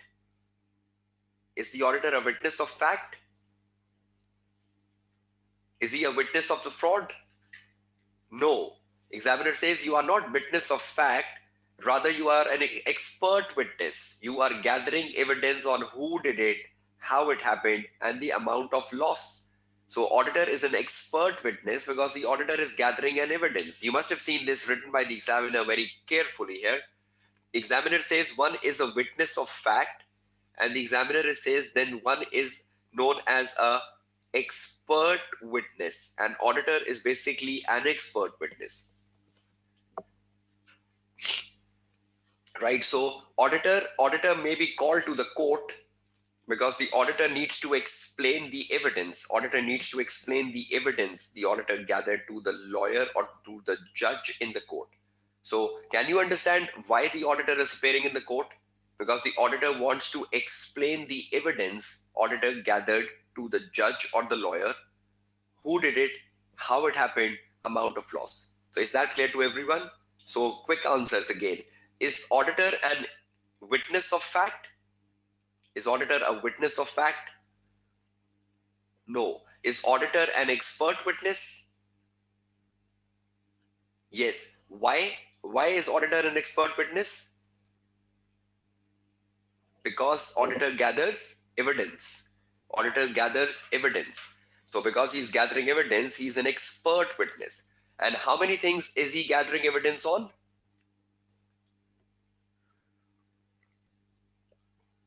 Three things. Okay, good. Who, how, and the loss. So this paragraph is a very crucial paragraph because that was an extra step, unique feature. So this is a unique feature of a forensic investigation, that auditor needs to appear in the court as an expert witness. So should all of you know from the article who is an expert witness and why is the auditor an expert witness? So is that clear from the article of the examiner? Okay, next thing. Examiner, just like the previous topic we were doing before the break, audit of performance information. Now, in the audit of performance information, the focal point of the examiner was procedures, right? Now, when you look at the topic forensic focuses on two things. Number one, ethical and professional issues. And number two, procedures. Now, You know procedures, and you even know ethical and professional issues. Have we done ethical and professional issues on the day 3 yesterday? And have we done procedures on the day 2 of this webinar? So you have some ideas here, right? About ethical and professional issues, and you have ideas about procedures. Forensic covers both. Now the good thing again is examiner has covered in depth the ethical and professional issues, so you should not be worried about. Let's go and explore the examiner article on the ethical and professional side. When you go down this article, you will see okay, something I'm just missing. Something I'm just missing. Uh, even something very important in this article which you cannot skip. For forensic, you should also know planning a forensic engagement. How you plan a forensic engagement? Is it just like audit, or is it very dissimilar from the audit? Is planning an audit and planning a forensic the same, or is there something different between planning an audit and planning a forensic investigation? Let's read all the three from the examiner article and prepare ourselves for a question. How we plan forensic, number one. What are ethical and professional issues in forensic, number two. And number three, what are procedures? Okay, let's go down first with planning. Let's see what the examiner tells us about planning. Okay, now you have to read a paragraph quickly. Uh, can you see a paragraph here which has been bracketed blue? And can you see the first line of this paragraph? It says, however, planning the investigation is likely to be similar to planning an audit or any other assurance engagement. Is this line critical here? Examiner says planning the investigation is likely to be similar to planning an audit or any other assurance engagement. So in the exam paper, if the examiner asks you planning of planning of anything, will that be the same like as we do the planning of an audit? Yes or no? So is the examiner telling us very clearly that planning of an audit and planning of an investigation is the same? Okay, let's recap.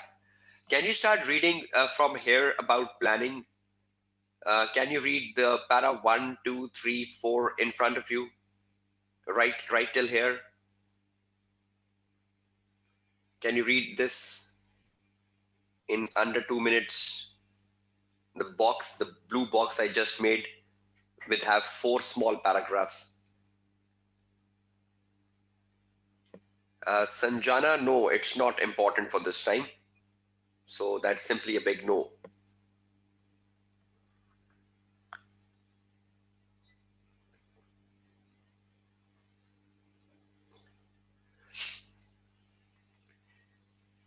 Okay, the number one thing the examiner is telling us about planning, it says planning will commence with a meeting with the client in which the engagement team will develop an understanding of the issue, event, that is the fraud, and actions taken by the client. So what is the first thing the auditor should do when he's planning?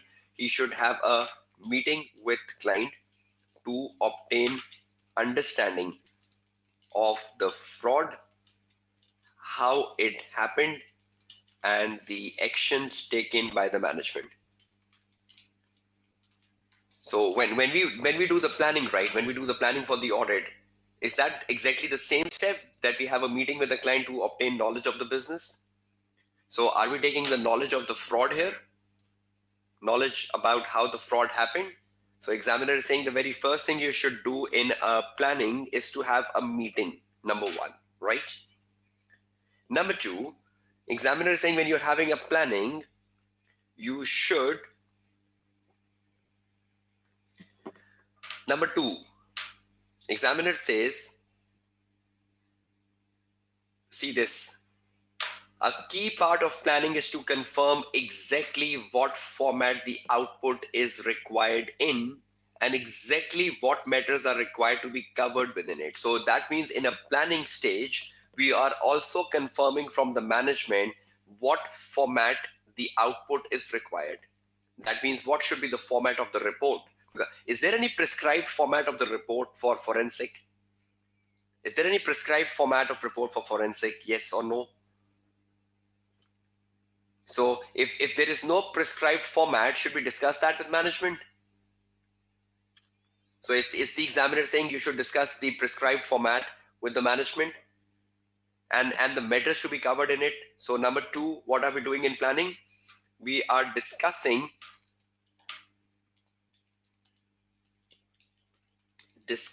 with management the format of the report, and what to be covered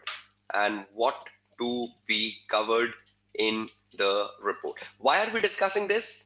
Can anyone give me a quick reason for that? Why are we discussing the format of the report and what to be covered? Because there is no prescribed format, right? Good. So are you coming clear with examiner article here that why are we doing planning? Planning first to meet the client and to obtain understanding. Then number two, planning is to discuss with management about the format of the report. Number three, look at the number three here.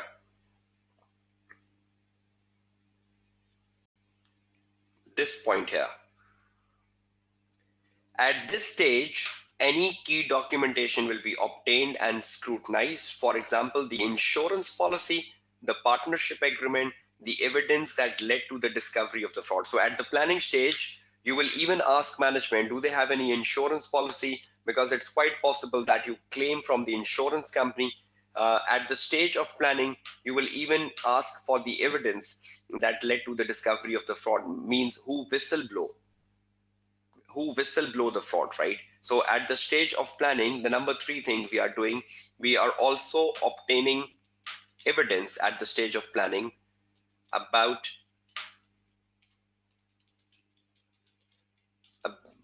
how did the management came to know about fraud, and their insurance policy. Do they have an insurance policy? Right? So have you seen what examiner has covered in the article? Examiner has even covered planning in the article. So do you realize whatever the examiner covers in the article can be tested in that topic? So the article of audit of performance information was different. The article of forensic is different. So can the examiner examine planning in forensic? Yes, because the examiner covered planning in forensic. So detailed planning. So if the examiner asks you planning a forensic investigation, can you recall the examiner article that planning a forensic investigation requires a meeting, requires a discussion, requires obtaining evidence? Is that clear to everyone?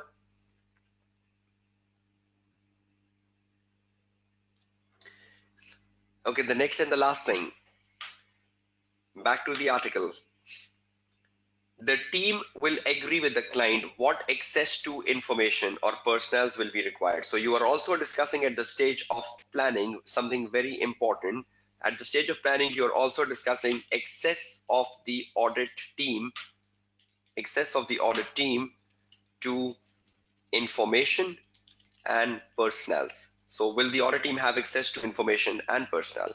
So if a question comes in an exam paper about the planning matters, can you write 4 planning matters from the examiner article?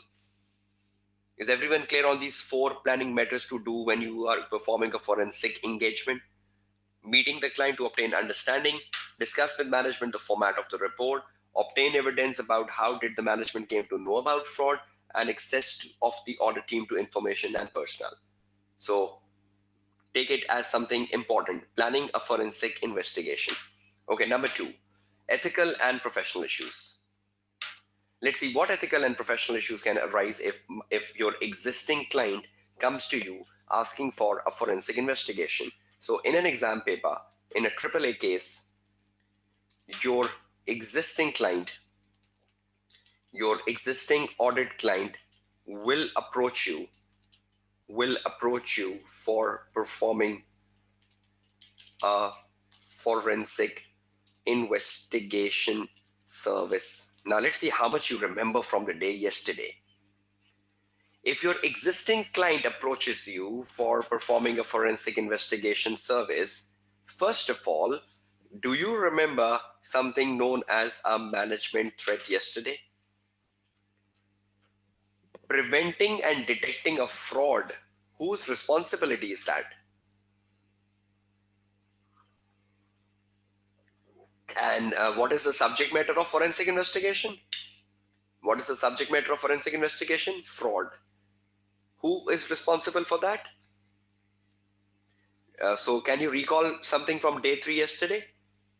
So will we write for examiner that there is a management threat because management is responsible for preventing and detecting fraud, right? So yes, but forensic will be prohibited only when the fraud is material by quantification. If the value of the fraud is insignificant, code of conduct says forensic is permissible. Is that clear with everyone? So in this case, we can take on the management responsibility because the code of conduct says Muhammad Adil Anwar, management threats makes no sense here. Why? Is it not the management responsibility to take on? Is it not the management responsibility to prevent and detect fraud? Muhammad Adil Anwar, is it not the management responsibility? So then, what's the difficult thing here? Why it's not making sense? If the auditor takes on the management responsibility, is it not a management threat?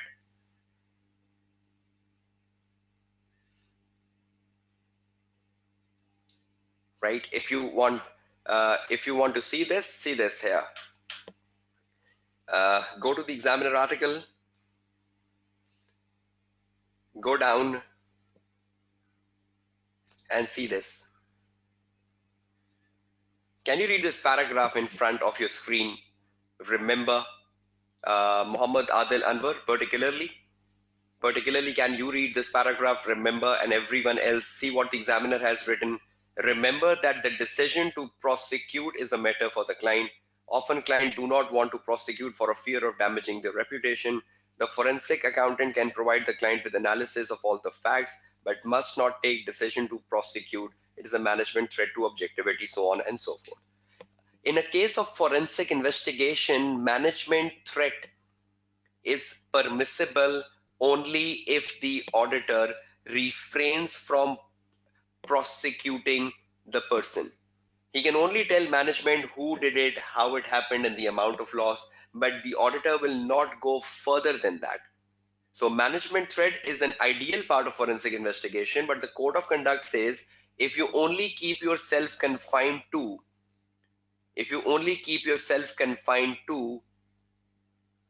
who did it, how it happened, and amount of loss, then you can do the forensic investigation. Is everyone clear on that? I'm just going back to the word file.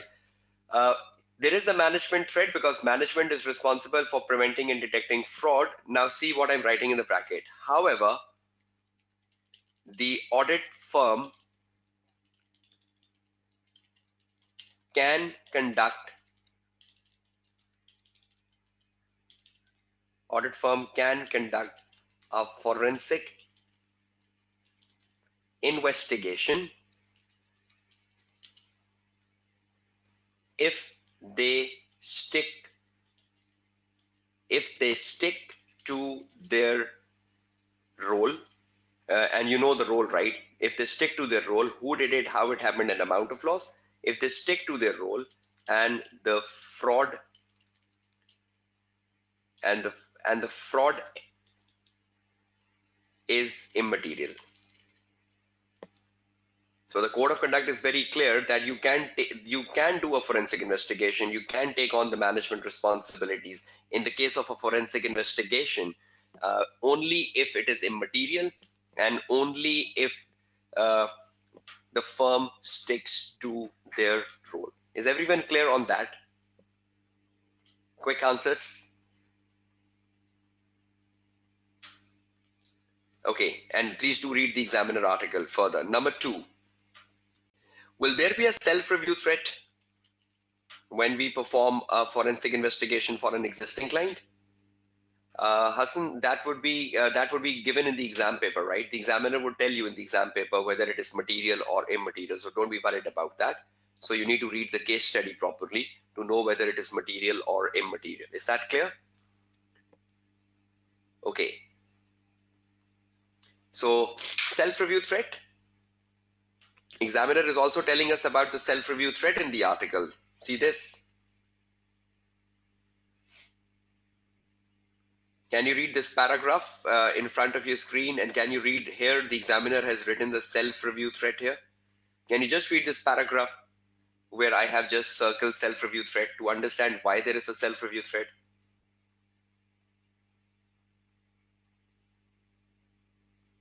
I'm just waiting for you to read, right? I'm giving you 1 minute to read the paragraph where I've just uh, bracketed self-review threat.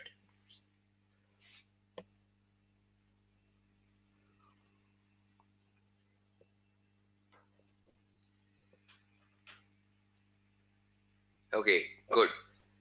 In the exam, you will also need to note whether the client requesting the forensic accounting service is an audit client. So will you note that in exam paper? You will need to note whether the client requesting the forensic accounting service is an audit client. If so, this will present an additional and particularly important threat to objectivity, a self-review threat. And see, the examiner is justifying after. The investigation is likely to involve the quantification of an amount, which will then be reviewed as part of the financial statement audit. When the auditor quantified the amount of loss, will the amount of loss be recognized in the financial statement? When the auditor quantified the amount of loss, will it be recognized in the financial statement? And will it later be audited by the auditor? So is the examiner very clear on that? The investigation is likely to involve in the quantification of an amount, which will then be reviewed as part of the financial statement audit. The significance of the threat will be affected by the materiality of the amount and the subjectivity involved in quantifying it. So if it is material, then will the self-review become a very major problem? If it is a material fraud, right? So, and if it is an immaterial fraud, then self-review will have a cool down effect.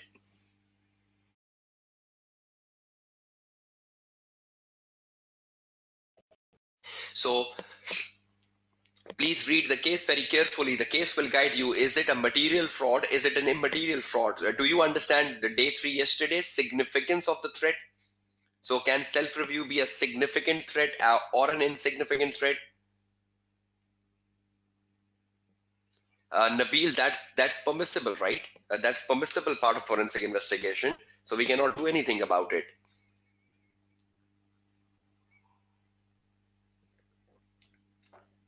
Right? So self-review threat. And now think about a professional issue.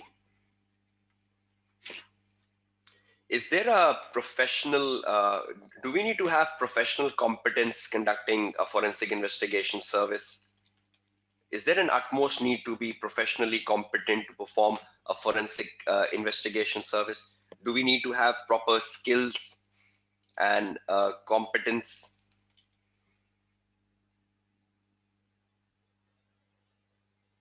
Do we need to have a proper professional behavior when we perform the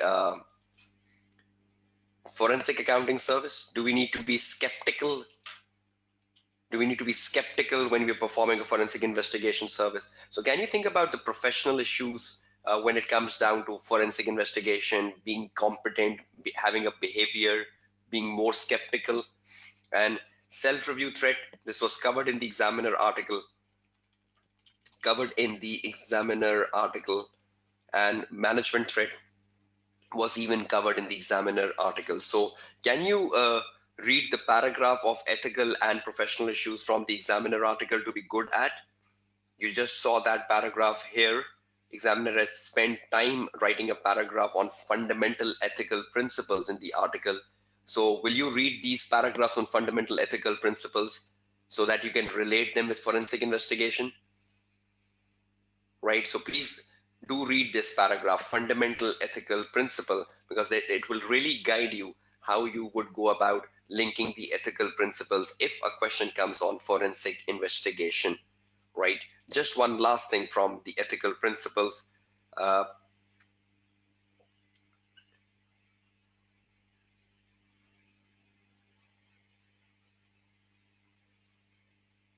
can you just read this final note here?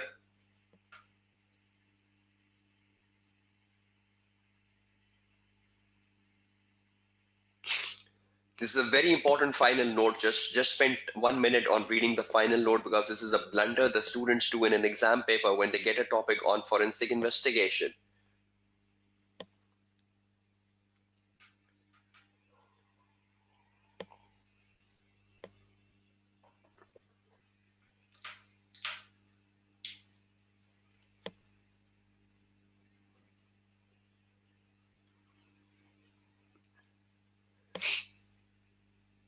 Right, so examiner is making something very clear for the student community. Be careful in the exam not to detract from an otherwise professional answer by getting carried away with suggestions such as taking fingerprints or a DNA evidence or a blood sample, or catching and punishing the culprit. That is not the role of an accountant. Examiner says you might be obsessed with watching investigative movies when you attempt a question on forensic investigation. Examiner is saying you cannot write something like taking fingerprints or doing the DNA testings or taking the blood samples of the culprit or even catching them up or punishing them up. That is not the role of an accountant.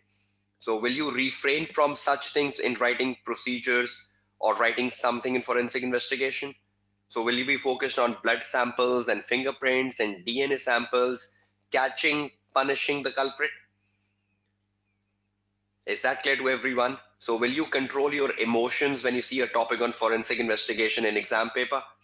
Or will you relate that forensic investigation with an investigative film?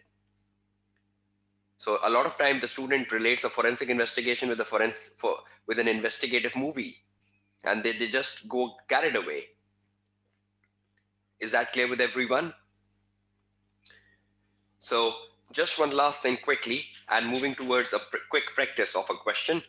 Again, I've covered forensic investigation in my previous webinar in March 2018. So if you want to have a better practice of this topic, you can even explore the March 2018 webinar for more practice on the topic forensic investigation. I was more focused today on the article, because I need to make you realize that how important this article is and how many things you can get through the article.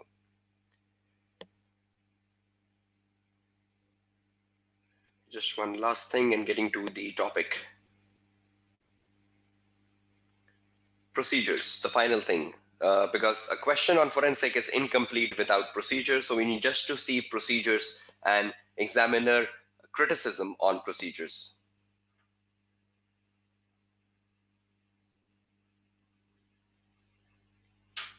Yes, exactly, Jyoti. That's a very case specific question, right? So you need to read the case, right, to get to that track. But your track of thinking is perfectly fine. Can you see on your screen the procedures? I'm just reading the first paragraph. Examiner says a method of obtaining evidence can be used in a forensic. Any method of obtaining evidence can be used in forensic accounting engagement. This is not a limited assurance in which the procedures are likely to be restricted to inquiry and analytical procedure. So are we open to any procedures? Any method of obtaining evidence can be used in forensic investigation, right? So any method. Did we came across something in the session today? Any method of obtaining evidence? TAD, MSR, something like that? Test of controls, analytical procedures, discussion with management, minutes of the meeting, recalculations, source documents. So examiner is saying you're open to any method, right? So we can do anything making procedures, but will we make procedures on DNA testings, blood samples, fingerprints? Will we make procedures like that? No, But is the examiner saying we are open to procedures? Any procedures? Yes. Next, look at the next blue box. To be awarded marks in exam, your procedures cannot be vague. Did we learn that on the day 2? That the procedures have to be very specific. Procedures cannot be vague. A procedure should have an action, a procedure should have a source, and a procedure should have a purpose. So examiner is saying your procedures cannot be vague. Then the examiner gives you an example of a vague procedure in the next paragraph. For example, it would not be sufficient to write interview the suspect. So examiner is saying you will not get anything if you write in the exam paper interview the suspect. You must suggest question that should be asked of the suspect in the interview. So is that clear to everyone? If you just write interview the suspect full stop, is that a good procedure? Examiner is saying no, that's not a good procedure because you need to write what will you question. So examiner says you need to write the question you will be asking the suspect, and the examiner has given the example of that in the remaining paragraph. Then the next thing, examiner says this also applies when recommending inquiries of or discussion with management. It must be clear in your answer what is the engagement team asking. If you just write in the exam paper discuss with management, examiner says that's a vague procedure. You should write in the exam paper what are you discussing with management.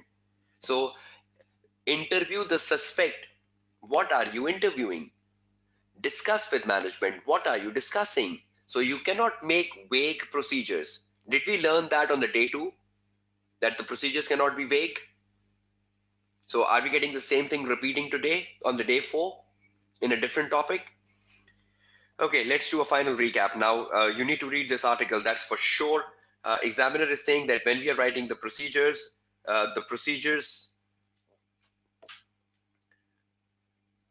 cannot be vague. We can do any procedures, but we should refrain from DNA. We should refrain from blood samples. We should refrain from capture the suspect, etc. Fingerprints. So examiner is saying no, you should refrain from such things. Then next, should not be vague.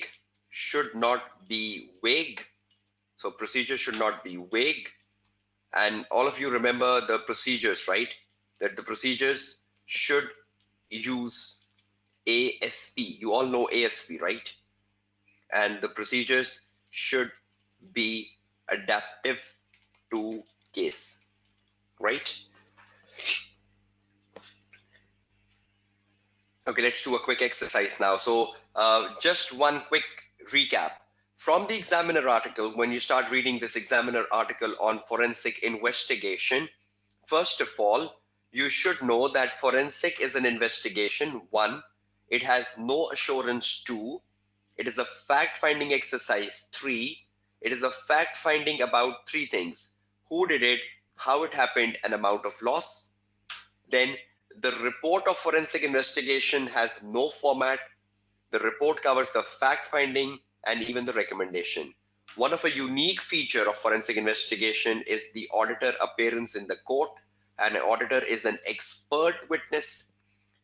Then from the Examiner article, we came to know about how to plan a forensic investigation. Second thing we came to know about the Examiner article is the ethical and professional issues. And the third thing we came to know about from the Examiner article is the procedure. So does this word file sum up the Examiner article, which will obviously be shared with you on the WhatsApp group? But will you keep this word file in front of you and read the article in full?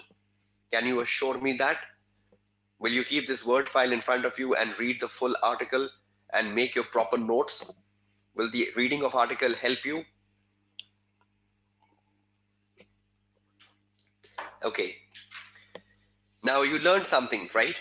You learned planning, you learned ethical and professional issues, and you learned procedure. Let's quickly apply the learning. Let's do a quick drill on a question. Okay, let's go down. Drilling an exam paper on forensic. Let's see how much have you learned to react. Let's open a question.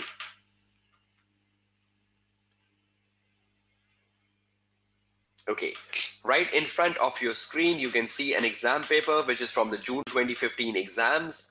When you go down the June 2015 exams, see the part C. The part C is asking you a question. Recommend the procedures to be used in performing a forensic investigation on the alleged bribery payments. So we need to perform procedures on the alleged bribery payments. How many marks we have for the procedures given in C requirement? Can you pick that? Can you pick that up? How many marks we have for procedures on the alleged bribery payment? 4. How many procedures we will be making? 4. So can you see this? What we need to do? We need to make procedures.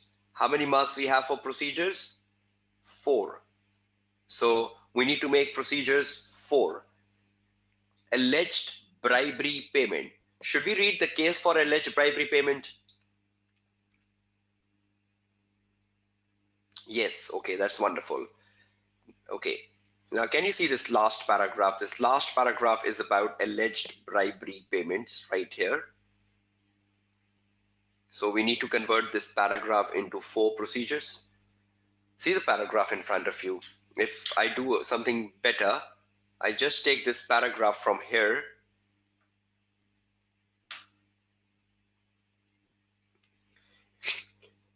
Okay, let's read this paragraph, the last paragraph. It says, Silvio has informed you that the 2 members of the sales team are suspected of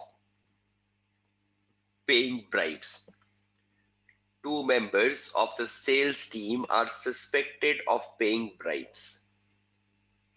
Can we talk to them, these 2 members? Can we ask something to them? Can we, like, the examiner was saying interview the suspect. So can we interview the suspect here? The 2 members of the sales team. So are these the 2 suspects here? So can we interview the suspect? Right. Next, go ahead.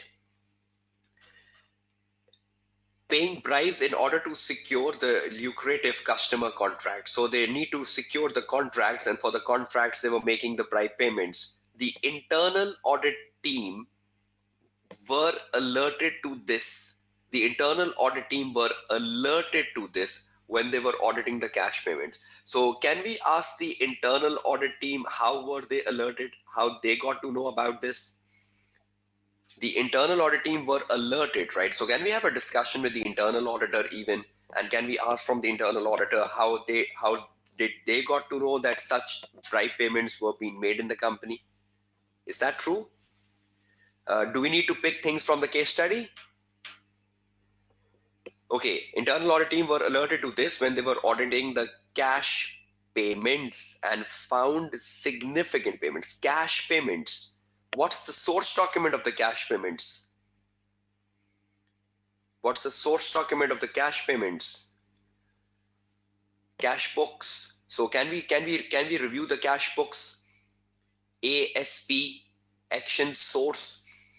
So can we review the cash books, cash payments, and found significant payments? Can we see how significant the payments were in the cash book? So can we find a clue of the significant payments to the cash books? To several new customers. To several new customers. Can we take a list of new customers? How many new customers came into the company during the year? Can we have a source document of new customers? Yes or no? Is there a source document of a new customer? Can we take a list of new customers joining the company? So are you getting a track here? 2 members of the sales team were suspect. So is it not easy in the exam paper that when you are drilling a procedure, on the alleged bribery payments,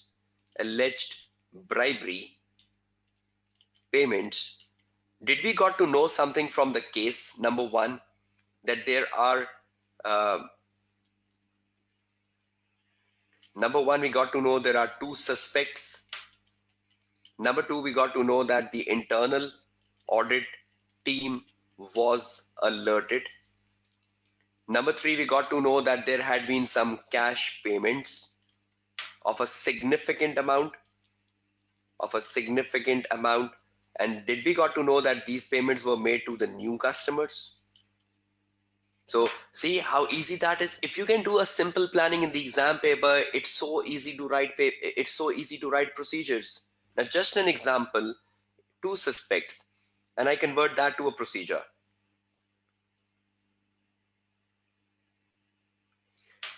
Interview the two suspects, specifically asking them the rationale or the basis of making such payments to new customers, or whether they whether such payments made were allowed by the company. So you need to have any specific interview, right? Yes, that's like a journal procedure, Hamad. You can do that, write that. But if you can just focus on things we identified from the case study, is that more important? Then internal audit team was alerted. So can I have a discussion with the internal audit team? And should I make a specific discussion, or will the examiner give me marks discussed with internal audit team full stop? Will I get marks here?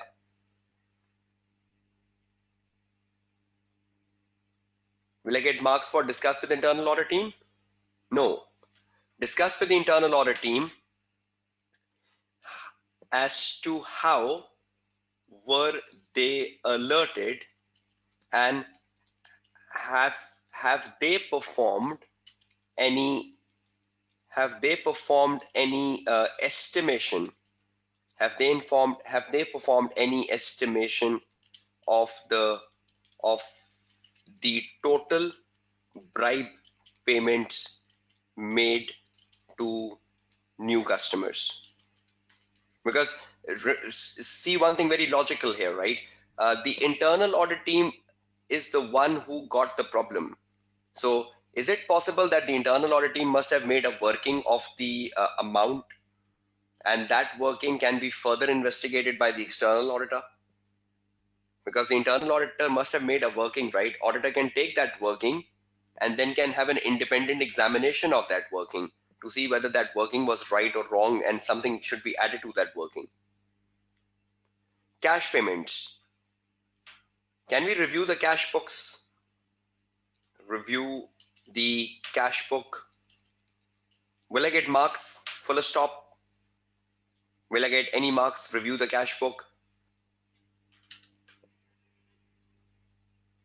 Purpose missing. Review the cash book to confirm the total amount of payments made to new customer by tracking from the cash book payments made specifically to new customers during the year. Should I track from the cash book?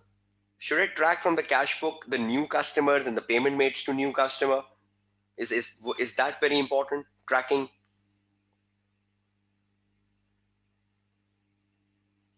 Right?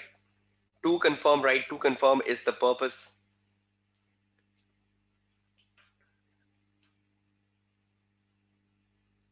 Ilara, are you getting the purpose in the number 3? Review the cash book is an action. Cash book is a source document. To confirm is the purpose. ASP, we have a complete ASP, right? New customers. Can I review the list of new customers?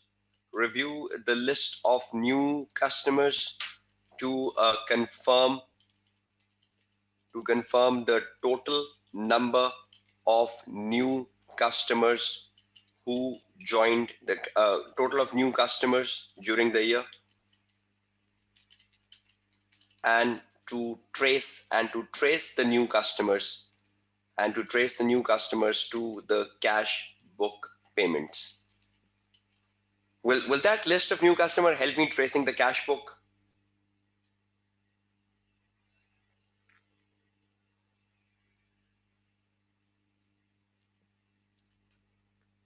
So did I did something different from what I taught you yesterday or day before yesterday in terms of procedures, ethical and professional issues? Am I sticking to my rules of new customer? Am I sticking to my rules of procedures specific to the case? Did I read the case with you? Identify from the case the points. Where did I got 1, 2, 3, 4 from? Had I made my own story of bribe payments, or did I read the story of the examiner on the bribe payments? And did I converted the story of the examiner to an ASP? Did I convert the story of the examiner to an ASP? Did I negate my rule of ASP I set on the day 2? So is everyone clear? Whatever topic procedures you get in AAA paper, can you survive? Whichever topic you come across, writing procedures, can you survive? If you know ASP, you know the case, you know what's happening in the case, can you increase your survival rate on writing procedures? Because they can be part of forensic, they can be part of audit of performance information. So I think this is the second time we are repeating procedures in over the 4 days, right? Yes, it is okay. RD Chaudhary, perfectly okay. Uh, Koso, the procedure you are mentioning is also perfectly okay. Okay, now just I'm moving towards the finalization stage of the session today.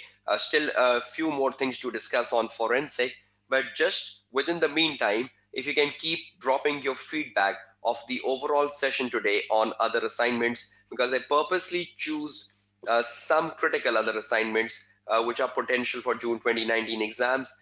So I want to have a feedback session from your side in the next 5 minutes. So keep posting your feedbacks into the next 3 to 4 minutes of the session as to the learnings you got from the session today, and had there been some clarifications to your problem, because that's the bottom line. That's the bottom line. Reading the articles, getting things from the article, extracting the articles, then doing the exam papers, is that something important? Because we never read articles, we never drill articles, we never explore points from the articles, we never connect the points in the article with the case study. So is reading article and connecting the case important? Is reading the article and reading the exam paper important?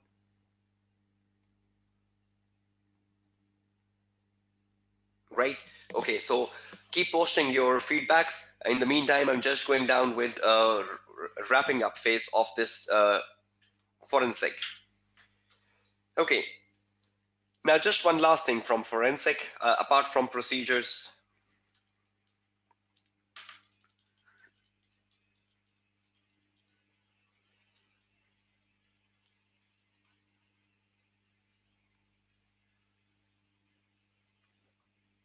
There is another question right in front of your screen, which is on the December 11, question number 4. Again, this question is shared with you. The answer of this question is shared with you. So please see the answer of this question after the session ends today so that you know how to write an answer. Can you see the first requirement of this question, which says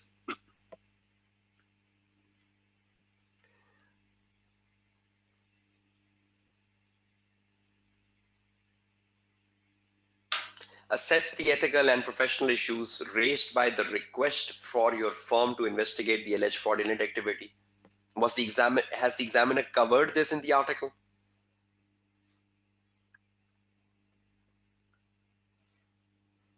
right? Has this area ethical and professional issue covered by the examiner in the article? Did we came across professional issues like having a behavior and having a skepticism, and ethical issues like self-review, management threat, something like that? So will you be reading the case above and finding the ethical and professional issues? And you will then write it yourself first, right? And you will then connect it with my answer. You will not see my answer before you write the answer yourself of the ethical and professional issues from the part A, right?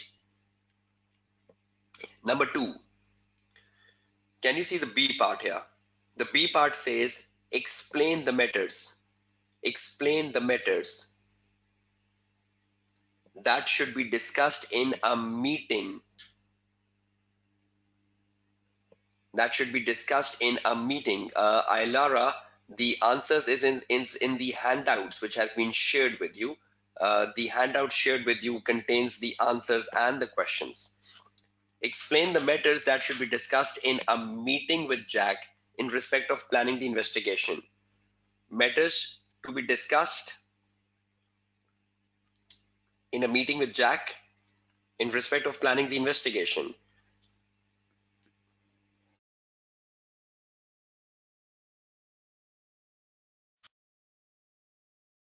Have we covered this in the session today? See the B requirement and tell me, have we covered this in the session today?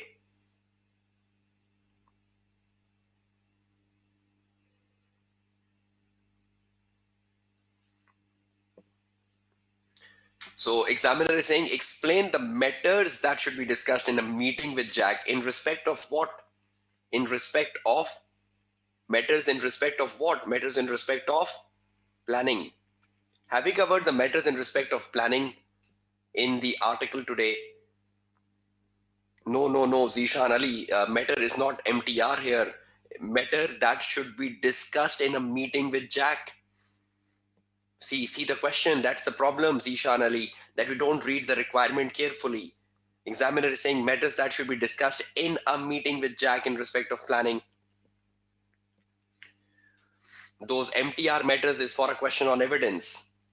So do you all recall the matters for planning right here on the word file?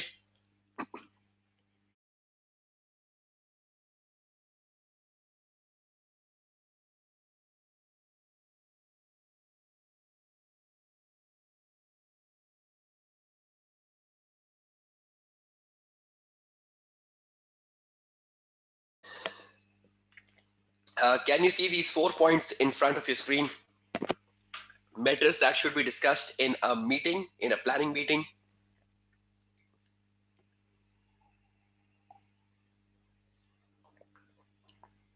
So can you relate these points to a case study?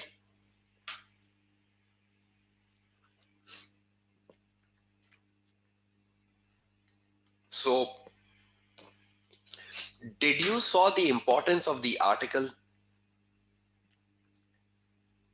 This paragraph on planning was examined. This paragraph on ethical and professional issues was examined, right? This paragraph on procedures was examined. So are you understanding? Yes, perfectly. RD Chaudhary, the question you were raising has a yes answer. That's perfect. Bright, the question you are raising has a yes answer. That's perfect. Uh, both your questions, Bright. Koso, your answer is even right. Uh, that's perfect. Perfect. That means you're getting the track of planning matters to be discussed in a meeting, right? So did you realize the importance of the article reading and how then comes the question? So do examiner ask you something without educating you? You have to remember that the AAA examining team is so wonderful that the AAA examining team first write the support article and then they test that in the exam paper. They will never give you a surprise in the exam paper, right? They will first write the support article and then they will test that in the exam paper. But the problem is that the students don't read the support article. Muhammad Noshad, you can drop your questions on the WhatsApp group if you cannot ask the questions during the session, because a lot of times students are unfamiliar with webinar and how to use it. So no problems, you can drop it on the WhatsApp group. So is everyone clear on the session today? Did you got some learnings today from the day 4? Again, have you realized how important was to read articles? Everything was in the article. So we run after books, we run after textbooks. I normally tell students that if there is an article, then article should take precedence over the textbook. Article should take precedence over the textbook. But yes, if there is no article, then you should read the textbook. Yes, Zubair, your procedure is perfect. You can write that procedure. So is everyone clear on the learnings of the day 4 on other assignments? Just a quick reminder that if you want to practice PFI, prospective financial information, which is not important for this time, but you can still see the March 18 webinar. If you want to do due diligence, which is again not important, you can do the December 18 webinar. So you have plenty of webinars on ACCA Pakistan channel on Vimeo. You can explore these webinars on due diligence and on prospective financial information. So I purposely choose the assignments which I have covered less in the previous webinars so that the student community can be benefited across the session today. Okay, just a quick recap of the key learnings we have on the day 4.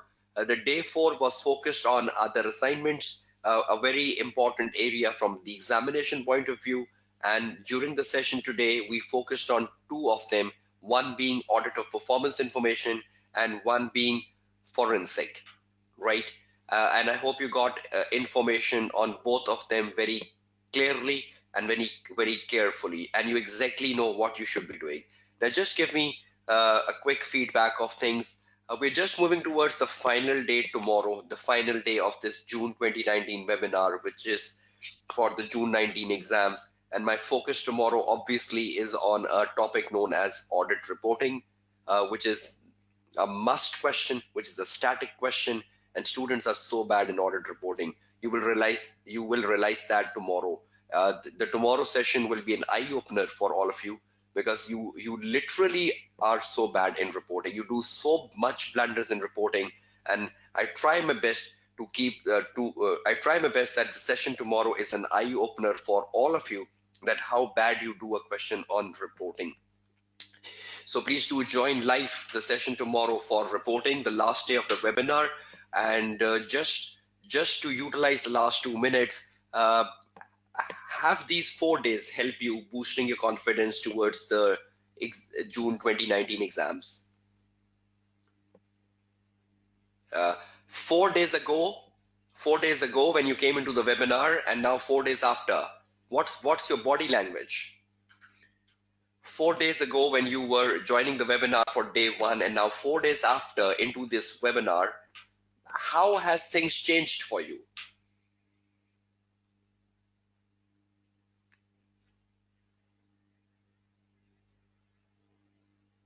So have something improved over the last 4 days?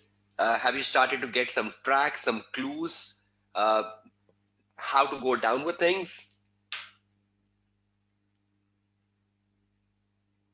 But obviously you need to polish them up, right? Practice, practice, practice. That's the key. That's the key.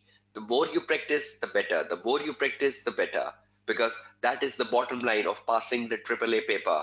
Practice will make you pass the AAA paper. So please spend time on practice. Please spend time on practice, because that's the most important thing you can do to pass the AAA paper. Okay, it's time to say you goodbye, and it's time to sign off the day 4, and meeting you tomorrow 8 p.m. to 11 p.m. the Pakistan Standard Time, live for day 5, the final day. The focus is on reporting tomorrow. Very important day, because that's a very weak area for the students. So do join me live tomorrow at 8 p.m. Pakistan Standard Time for the 5th and final day of the AAA Practice to Pass webinar being organized by ACCA Pakistan. Have a nice day. It was nice interacting with all of you. I wish you best of luck for your exams, and it's time to sign off. I'm Kashif Kamran. Goodbye and Allah Hafiz.